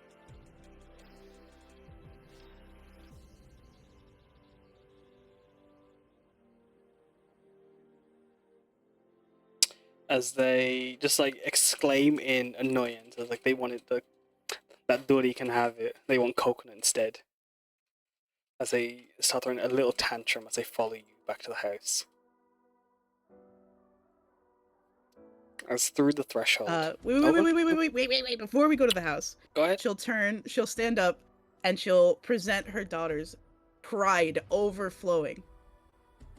This is your uncle, Auron. I push him to bow. They go into a deep bow as they would step towards Auron and then tap his feet and then press their head, fingers to their head. Hands pressed together. Like half bow, confused.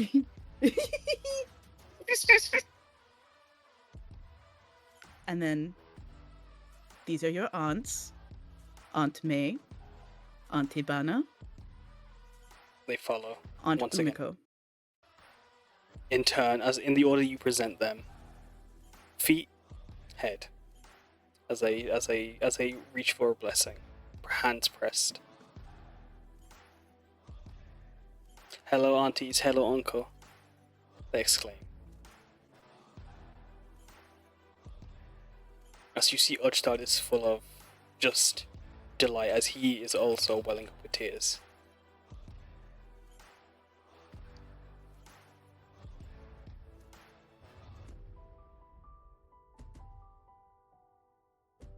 You're so precious. Oh my goodness. Bro, I was expecting 2 kids. There's 3. I'm like, holy shit. Trifecta. Oh my god. But I think like as she turns to start moving everybody into the household for cinnamon cookies and stuff, she lets them go first before she turns to Archthar and just hugs him so tightly.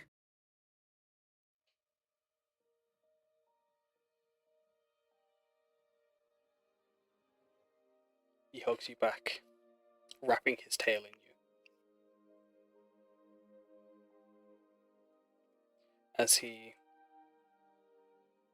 Hopefully we will see this day.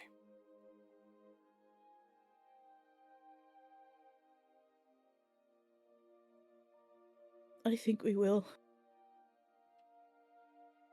I mean, I already asked his dad for permission, so it's kind of set in stone, but, you know, she's trying to joke while crying.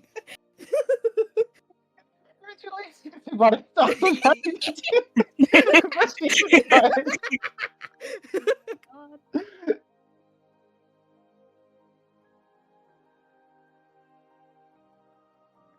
As they cross the threshold,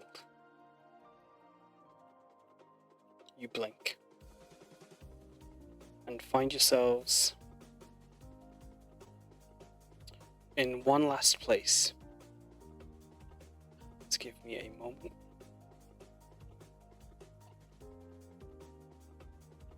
So I need to check something. I love how we got to beat people up and then talk to cool, like, you know, grandfathers and stuff, and like, I just have kids. That's, you know, holy shit. Some people want that domestic life. Yeah. As you guys make your way to the last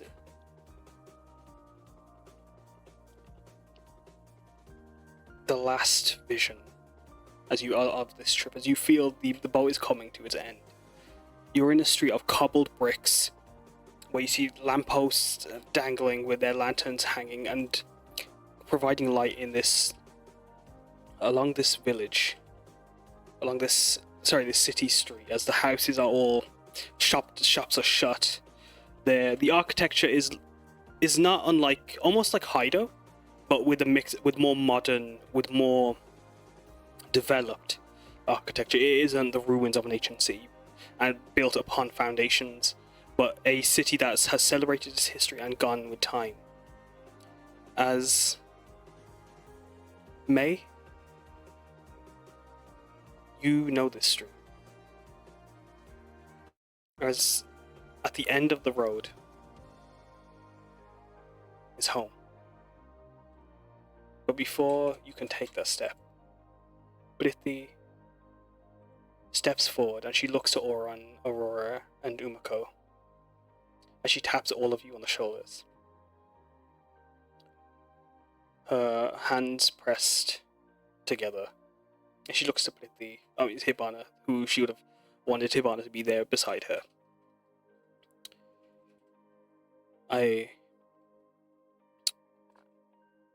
If it's okay, I know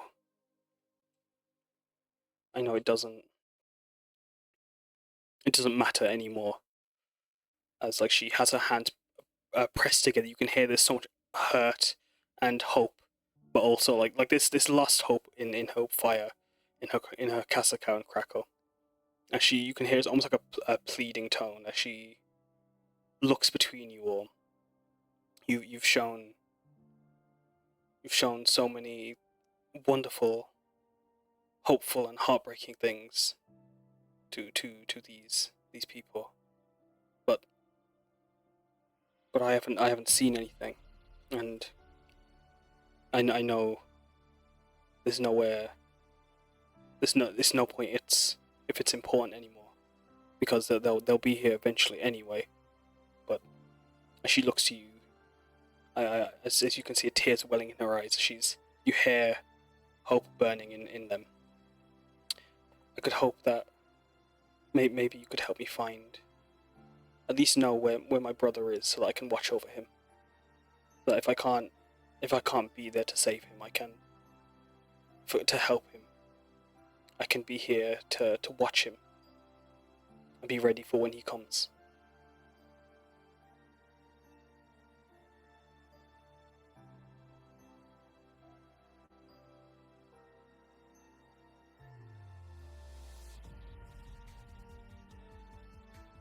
What's his name, Miss Farmer? Give me a second, please. Nishant Sekmarama. What was it, sorry? Nishant SpecterCrum? Nishan. I Nishant Nishan. Parma. She just says. Shaka.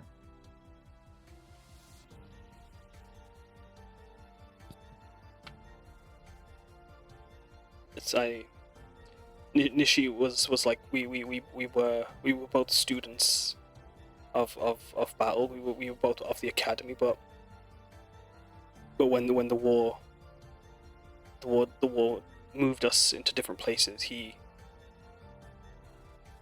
disappeared.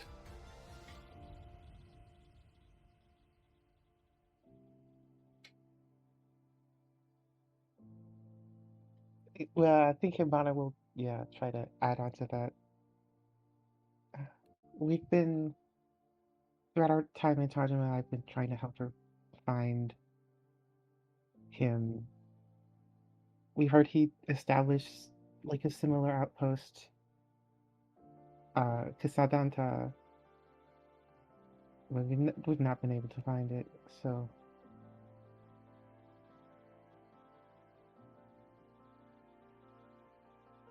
I think Umeko turns to Auron and Aurora and just looks at them, asking if they feel it. Just in some kind of like knowing glance, like, do they feel anything? Do I feel anything? Does my mighty sense?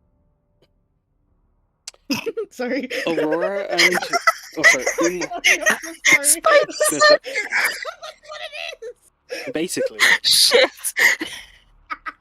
Auron's and Umeko's, you can see that her hopes and dreams are just on the search for her brother. The hope that, like, there's nightmares of her finding him. There's nightmares of there's dreams of finding him. There's nightmares of never being able to reunite with him. And there's all these hopes, these wants through her dreams. Like, as you search and search, you can't seem to find anything that tethers Nishant to the other world. But Aurora, as you look to her, as you call on your ancestral, with your connection to Otherworld, you can, at the least, see there is a tether still to material. Okay. She'll look pretty. He's alive. He's not here. She gasps as you see this warmth fill her as her tears just break.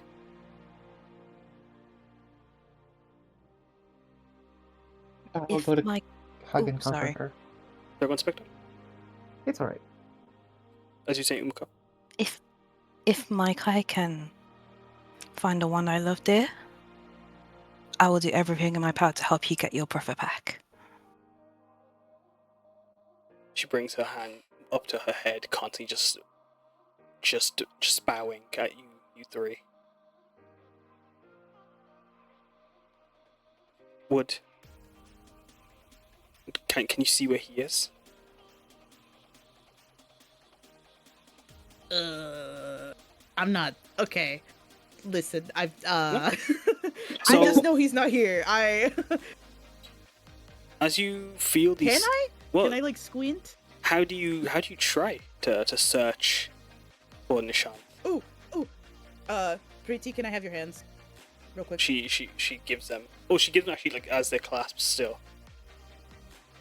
She puts her hands over Preeti's and she'll close her eyes in concentration and just kind of let the weave sense open up, because if they're related by blood, she'll try and track where the blood is. Does that make sense? If, you know what I mean? Yeah. Like, yeah, you search through these threads as, like, you aim and wander.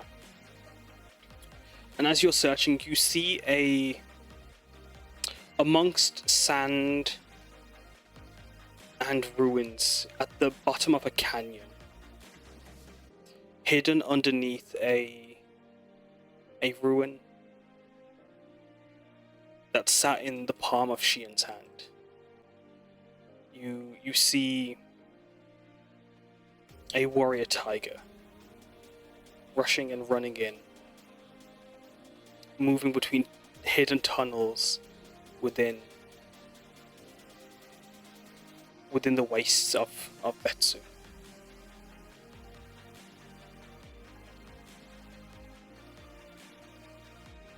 as you see the shade of a giant collapsed, monstrously it'd almost be like, is it like to make a mecha this big is unfathomable, as it sits in Shien's palm at the bottom of the Betsu Wastes, as Nishant can be seen lurking and hiding near Vidara, near Panisar, at the roots of the swords of Io and Thomas Peak. Nishant, at a place where wisdom flowed, as one of the tombs of the Wisdom Kings. Nishant hides, and Nishant has been found.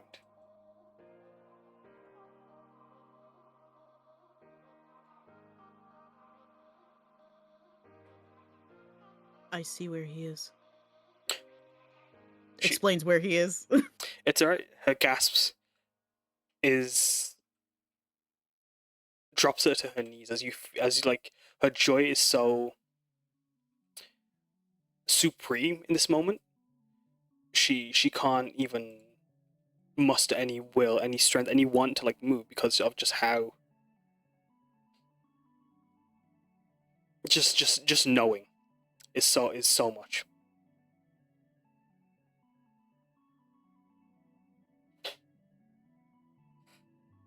I think Hibana will just she'll cast Enhance ability on herself and then see if any of the training from the Forge has helped her in any way, and see if she can carry pretty style. You are able to bridal carry Bithy, and she's just murmuring and excitedly, just telling that like how excited she is to be able to see him again, to be able to watch him and just look after him, even if it's just with her eyes, and hope that he'll do right. We found him. We finally found him.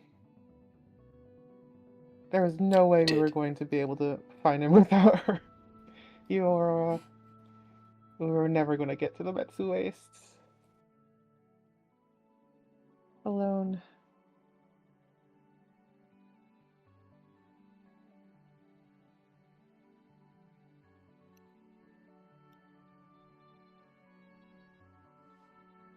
As she just pulls you in as you hold her. Is there any last words you have for Bithy before I move over to May? We'll watch over him together. She nods. As May, you see home. At the end of the corridors, a Thea lamp is lit in one of the windows of this small. I say small. This it's a very nice neighborhood as you walk through it. As you see these grand, elegant plants illuminated and bushels of such vibrant, exotic flowers. Some not even native to Shreleo. As like this is like walking through Nagahara Heights as you move through this May. As you see home, you see on your balcony of your bedroom, you see the window open as a Thea lamp sits on the edge, waiting.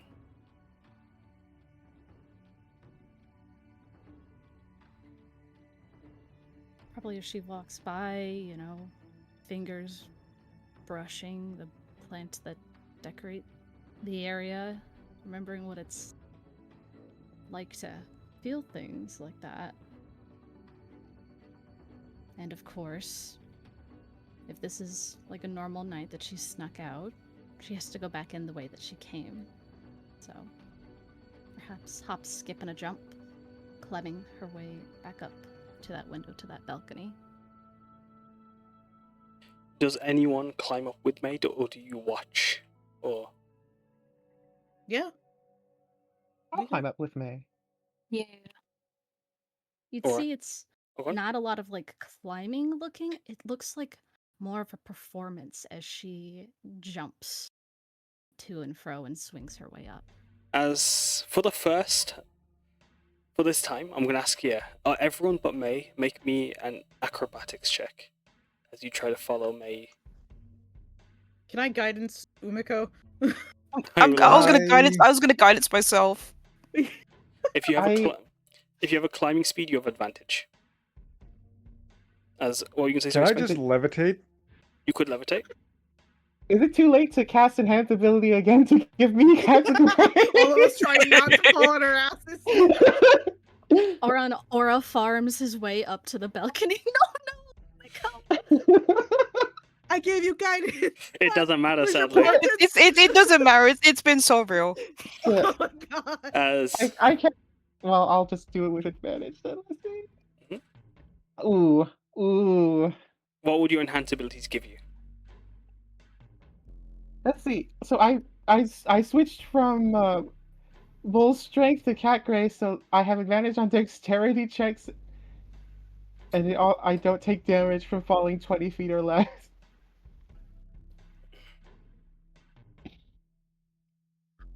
Hibana, Umeko, you do not make it. As you try, Umeko, how do you fall on your ass? Go on. What's the nightmare that you're The about most to witness? like she just face plants. As you, Mashro climbing with you also just face plants as well. Bam, together. As you fall. Actually, no, he doesn't. Sorry. As you like land, he just looks at you. I could just flown you up. I didn't know that was an option. As he just grabs you like with his like he kind of like holds you with his like shoes together like a diamond shape as he pulls on you, and he just starts like just flapping his arms as he starts lifting just incrementally off the ground as it takes you a good few minutes to make it up. As Hibana, you try to climb. It is May makes it look effortless, even in her body as she is. She had no trouble making the height, making the distance. That is a rather tall climb. As you make your way up, but you get stuck in between a few of the trellis and the railings as you're unable to kind of pull yourself free. As Umeko and Mashro might have to help dislodge you, as you together would be eventually climb up. Aurora, you have no trouble though following Aurora up. As Raynor is just standing there, just like bam, as Auron is being levitated on his shoulders, as he's guiding you up. As May, I was like, I could have cast Misty Step. you could have, as May, as you have reached, you even before like as everyone like is making their way up, as you step in. The light cast from the moons shines down on you, as does the lamp. As within, you see 2 eyes and a shadow. As the shutters have been opened, the smell of roti wafting through the house. As you see a small plate of mooncakes just beside the deer lamp. As you climb through, you hear a sudden gasp. Lynn?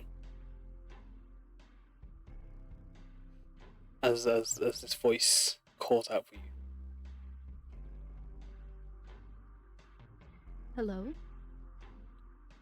Lynn, Can I ask who's Lynn. hiding from me?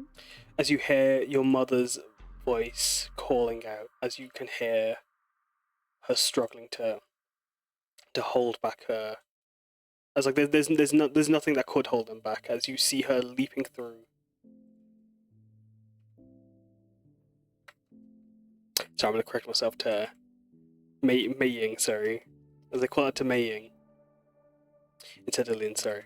As they leap forward, they grab a hold. Or they try to rush forward as you see this woman, this elderly, lithe, Shean elf. Pretty but withered by time. Her skin, sallow, grief has filled her eyes and made them heavy. as her hair is thin and grey. She wears just a very simple hanfu with a few orange patterns and moon patterns over them. As you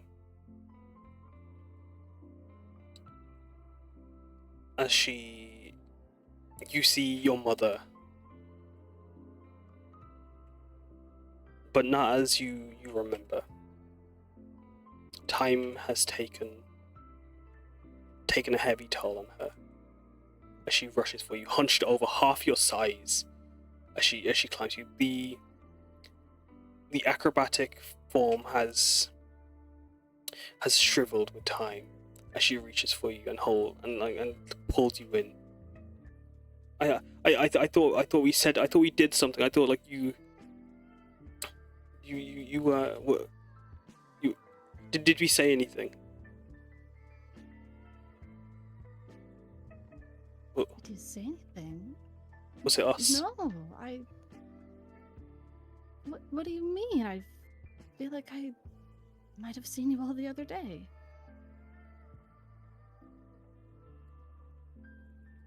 And she's holding you.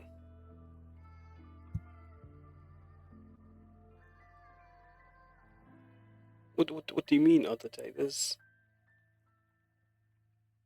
you've been gone for so long. As you hear her anguish enriching in her voice as her rumble rolls like an avalanche of sadness. You and Papa know I left for the city to go and work with Chai and then the orchids. And then I had just been taking a bit of leave from them to travel myself. But weren't you coming back? We've been waiting. I thought you would, when you were taking your break, we came to the cafe every day. We traveled to the city. We asked. We thought the guards might bring you back. You might have gotten yourself into some trouble, and we thought one of the hero might have some information.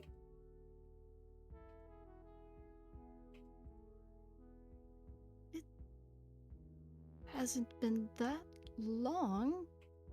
What are you talking about? What do you mean, May? It's been 17 years.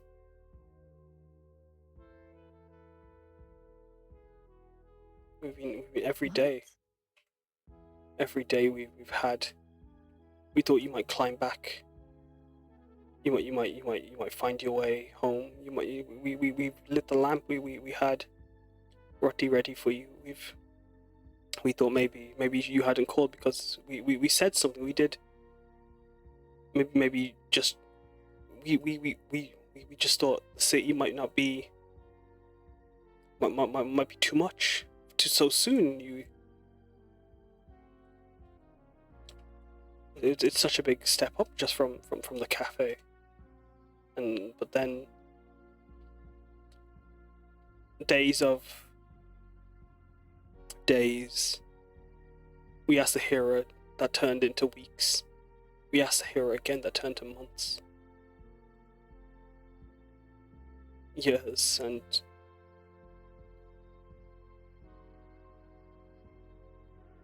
she the tears rolling down her face. Where have you been? You should go and pull her into a hug. Mama, I'm so sorry. I did not know I was missing.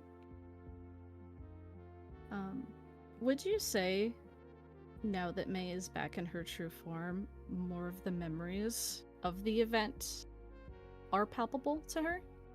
I'm gonna ask you to roll me a history check. Memory check, please. Worries.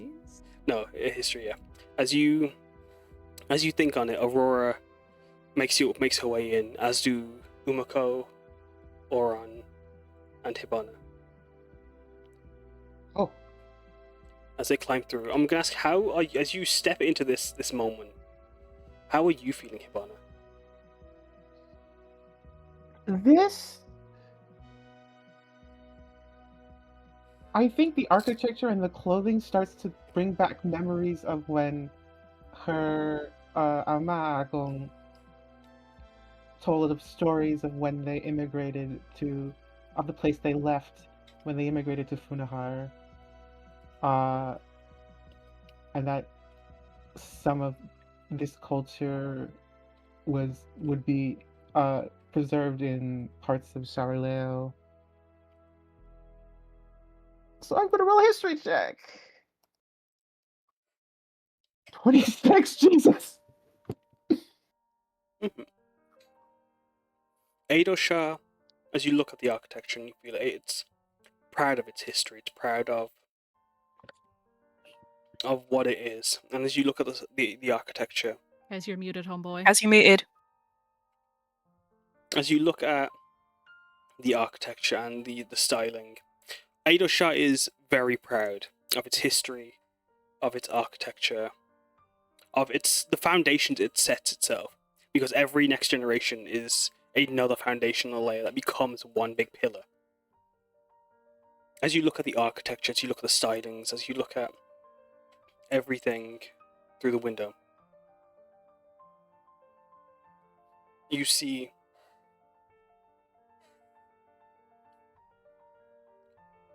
the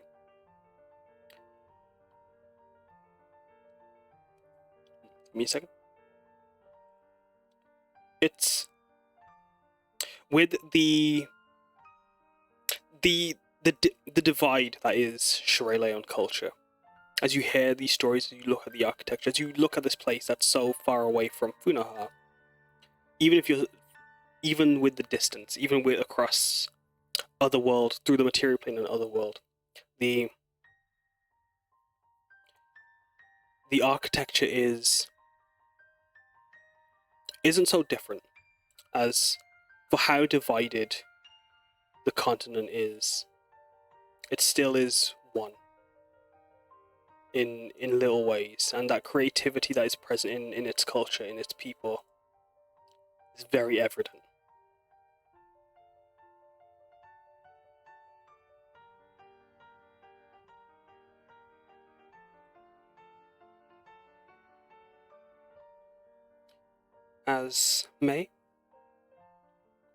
As you think on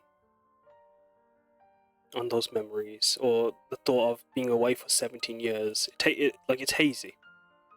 But as Umeko and Auron and Aurora are present, Umeko and Auron in particular, as like their energy, as you look to the energy rate emerging from her, you see, and may you recall this faded, what felt like dreams, or at least replayed memories of you being chased, you hiding, you're lurking in a warehouse, as the dragon Ouroboros, marked on some of the crates, flashes around. As within these memories, you feel you see yourself go from this elven form. As Umeko, as a wizard, you'd be aware that you see her transmute into this amorphous blob that's bottled and eventually packed away in a crate. As that crate travels across Eidosha, Kengalar, along roads on the Flute Mountains, even through Haida-Io, till one day it slips off the wagon and breaks, as May slimes away.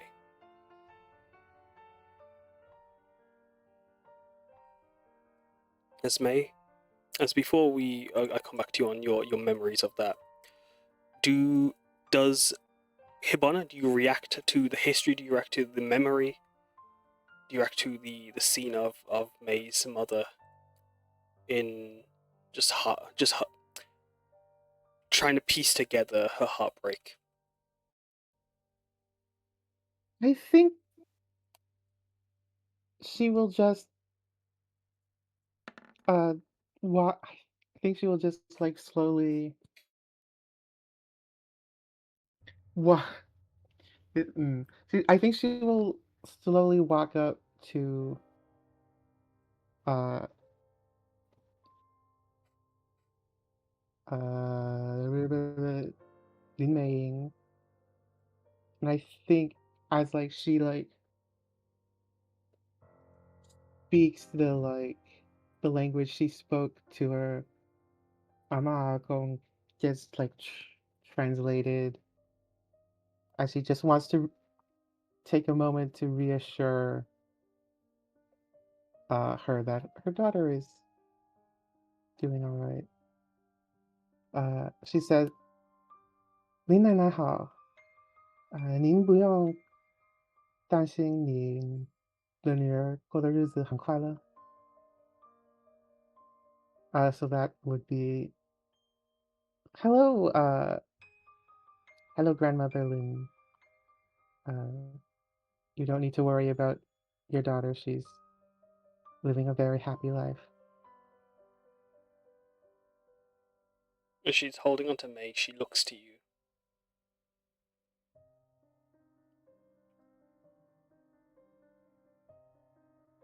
As she looks to you, May, if you were happy, then why didn't you tell us? Why when you bring us in?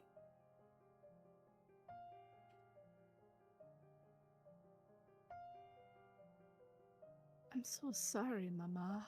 I did not remember. I could not remember, nor could I get out.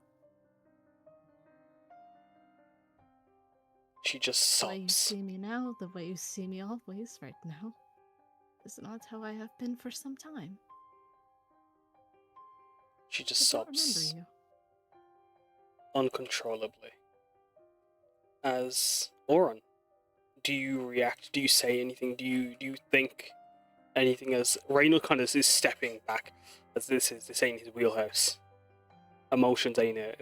He's there to protect, not like he's comfort, but like this is a different level of comfort. You know, this ain't Reynald's tea house.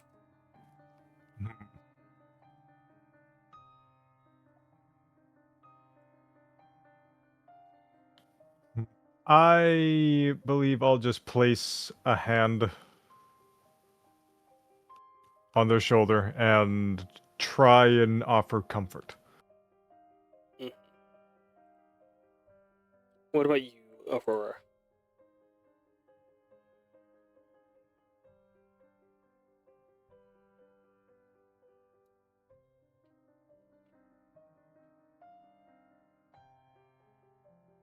I think she's picking up Alex. Good point. Izzy, hold on to those thoughts. As Umeko? I think as she experiences what May's gone through this dream, I think because May was the first one that kind of jumped on her when she opened the bottle. And when Kyo back then tried to sneak and identify her and found that she was polymorph, she kind of put it in the back of her head thinking, I'll get back to that later, but we need to make sure she's alright. But realizing just exactly what happened, it just breaks her heart. And she's not really sure what to say, but she'll stand there as just to be some kind of like comfort, but yeah. As I'd like to redact my comment about May being broken as she fell off the wagon. No, she washed up ashore on Dodgemer instead. Sorry, my mistake. I forgot. Yeah.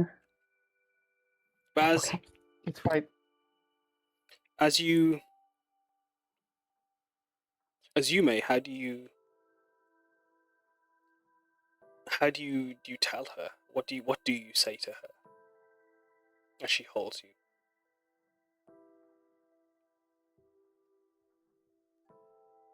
I would have come back if I could.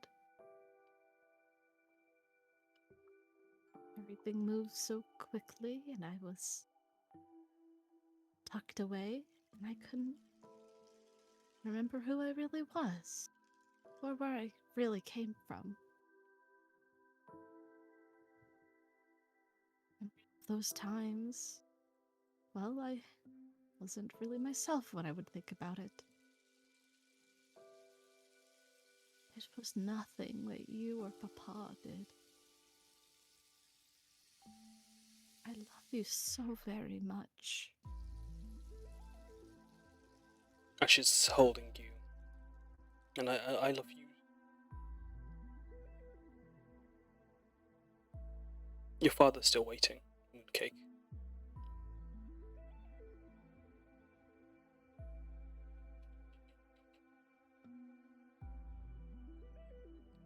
As she looks to the lamp. Broken-hearted, Mama.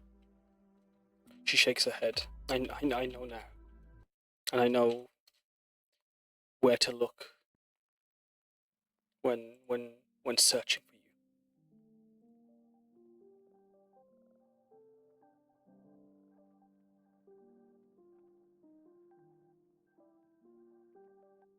Like, at least I can promise you that if I can, Papa will be watched as well, and he won't be alone anymore. But as she looks at you... Oh, sorry, what?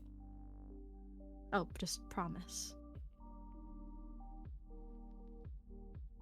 She gives you a nod, and she wipes away her tears. But then if... How are you here?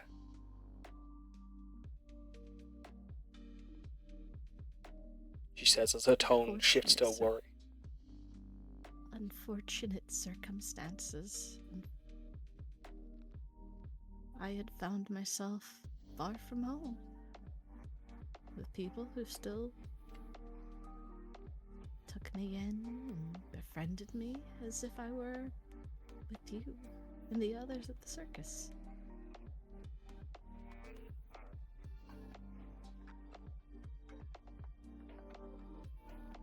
She nods.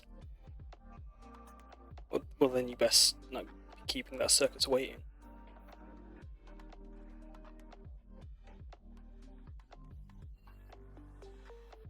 You know how antsy they get. Put on a grin. What's that? It has been some time, and I've learned much.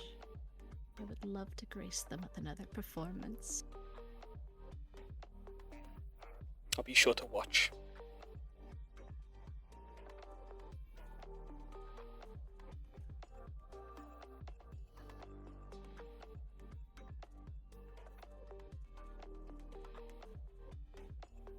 As she makes her way over to the mooncakes and the lamp, as she blows it out. Would any of you like a mooncake or roti? We have some dal left over if you're hungry. As Mashiro will wait for anyone to respond first before he steps in.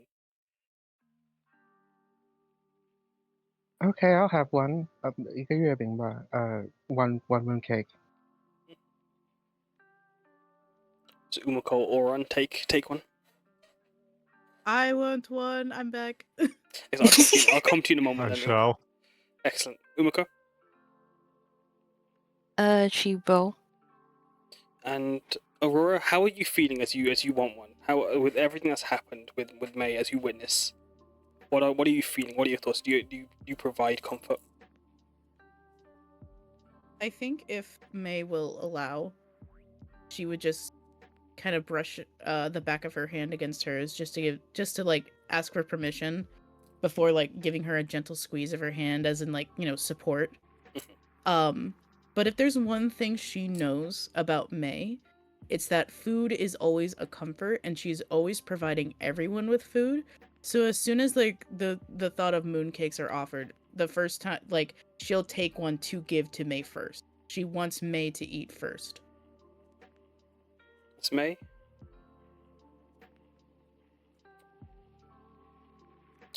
As She'll you're... take it and Go on. she'll split it to share with her mother, the one from Aurora. I haven't had one with you in so long. Might as well have one for the road. She smiles. Thank you, Meiying. As she takes the half. As what does it taste like? What is the bite? The first bite everyone feels.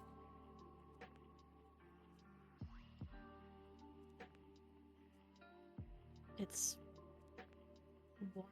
It's a mild sweetness. Nothing overpowering, just enough. But it feels like a warm embrace. And as everyone takes their bite, as you feel the emotions filling you, as your mother pulls you in, making sure that you're okay, and just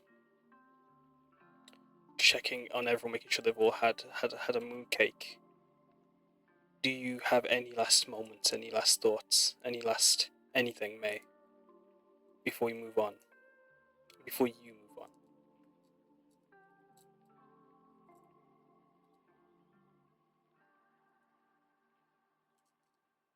She'll give a peony to her mother as well, tucking it in where her hair has been styled very elaborately. You'll always have a piece of me now. And you'll never lose me again.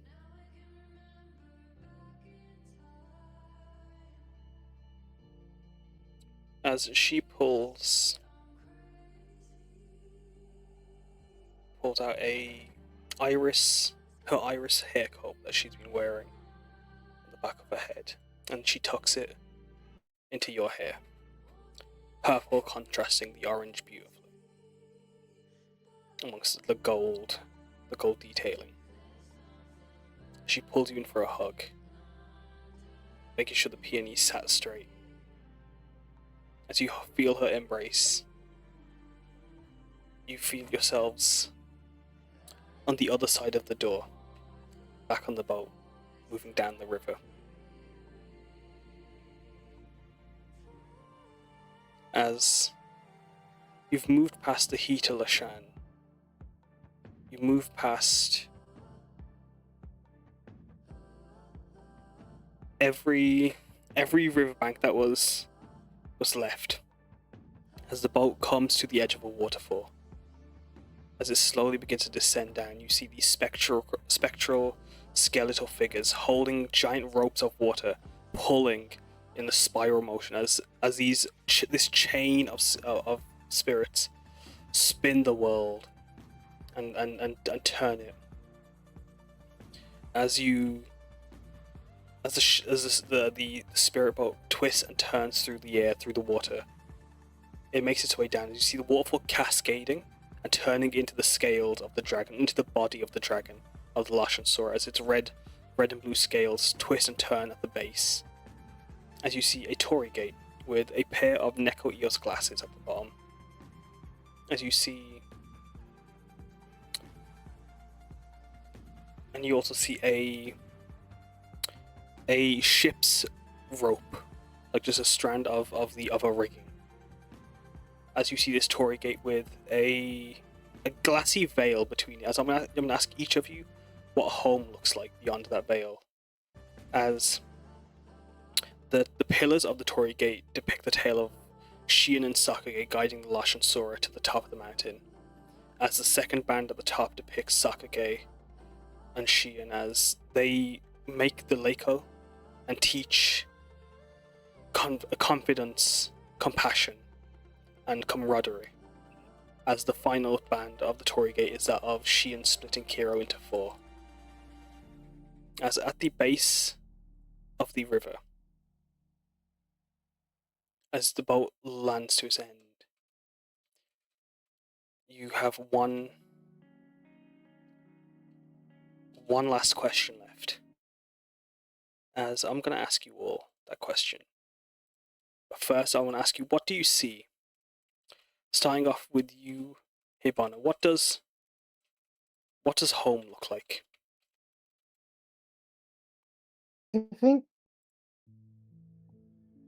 Home to Hibana looks like many things.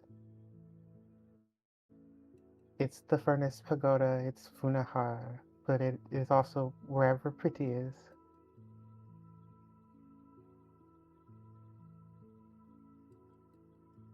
Pretty with you sees the same. She sees you through her veil. What about you, May? What is home to you?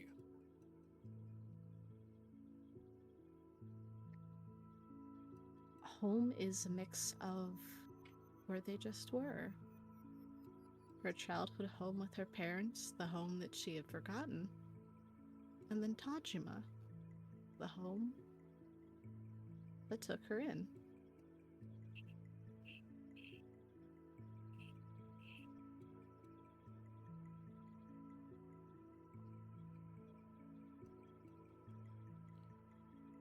And as you two look at the veil, as the shaman stand at the end of the world with you, at the end of the road, Aurora, Umeko, and Auron, do you have anything to say to them before they have that one last question?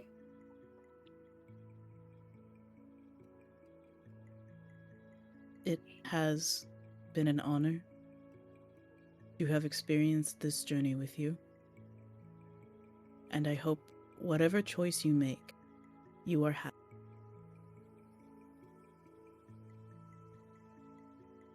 I hope you can find it within your hearts to forgive us.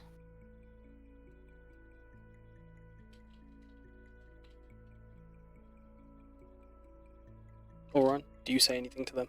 I hope you find peace. Whatever you choose. As Meiying, what do you decide to do? Are you ready to move on?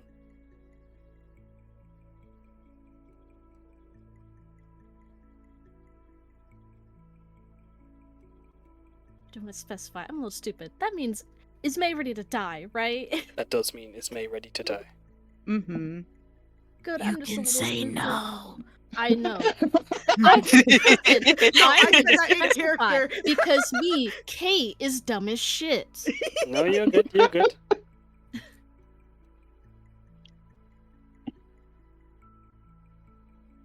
I think for the grand flourish that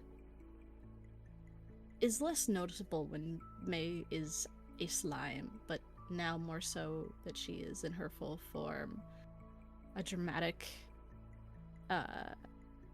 hair swing, her whole dress elegantly flows.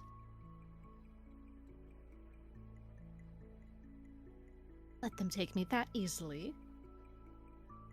Still have the rest of the world to explore.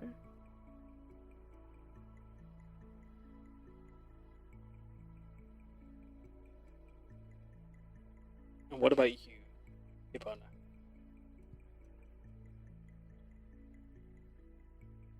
I think Hibana takes in a deep breath, and that tiny spark of vermilion fire in her pupils lights ablaze as she grabs Pretty's hands and clasps them together with her own. I'm not ready. I'm not ready to move on.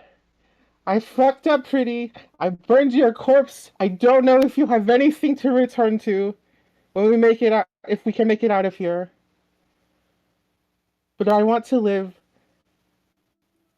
a life with you in Sharileo, in Tajima, or wherever that may bring. As long as we're together, right?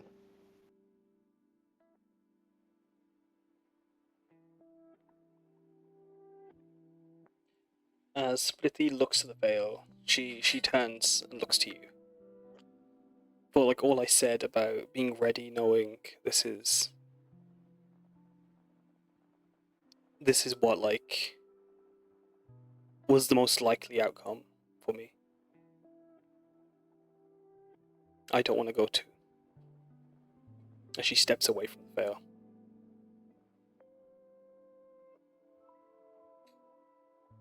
I think Pretty kind of pulls Hibana along with her, and Hibana will like hug her, and then she kisses her,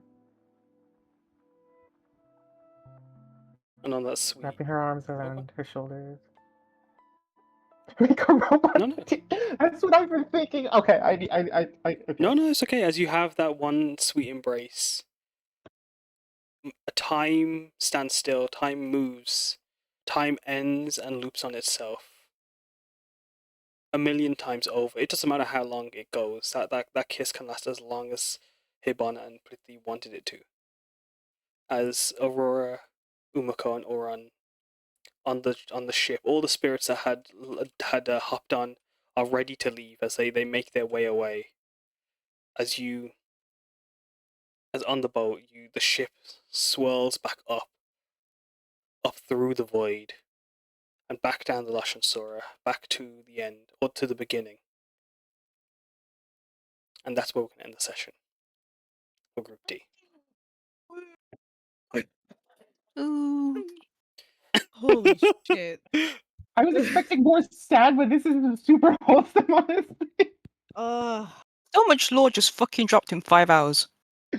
Yeah. 4.5. Christ, Lishan was in the Betsu Waste this entire time. No wonder we couldn't fucking fight. So many feels. I'm gonna just click stop recording.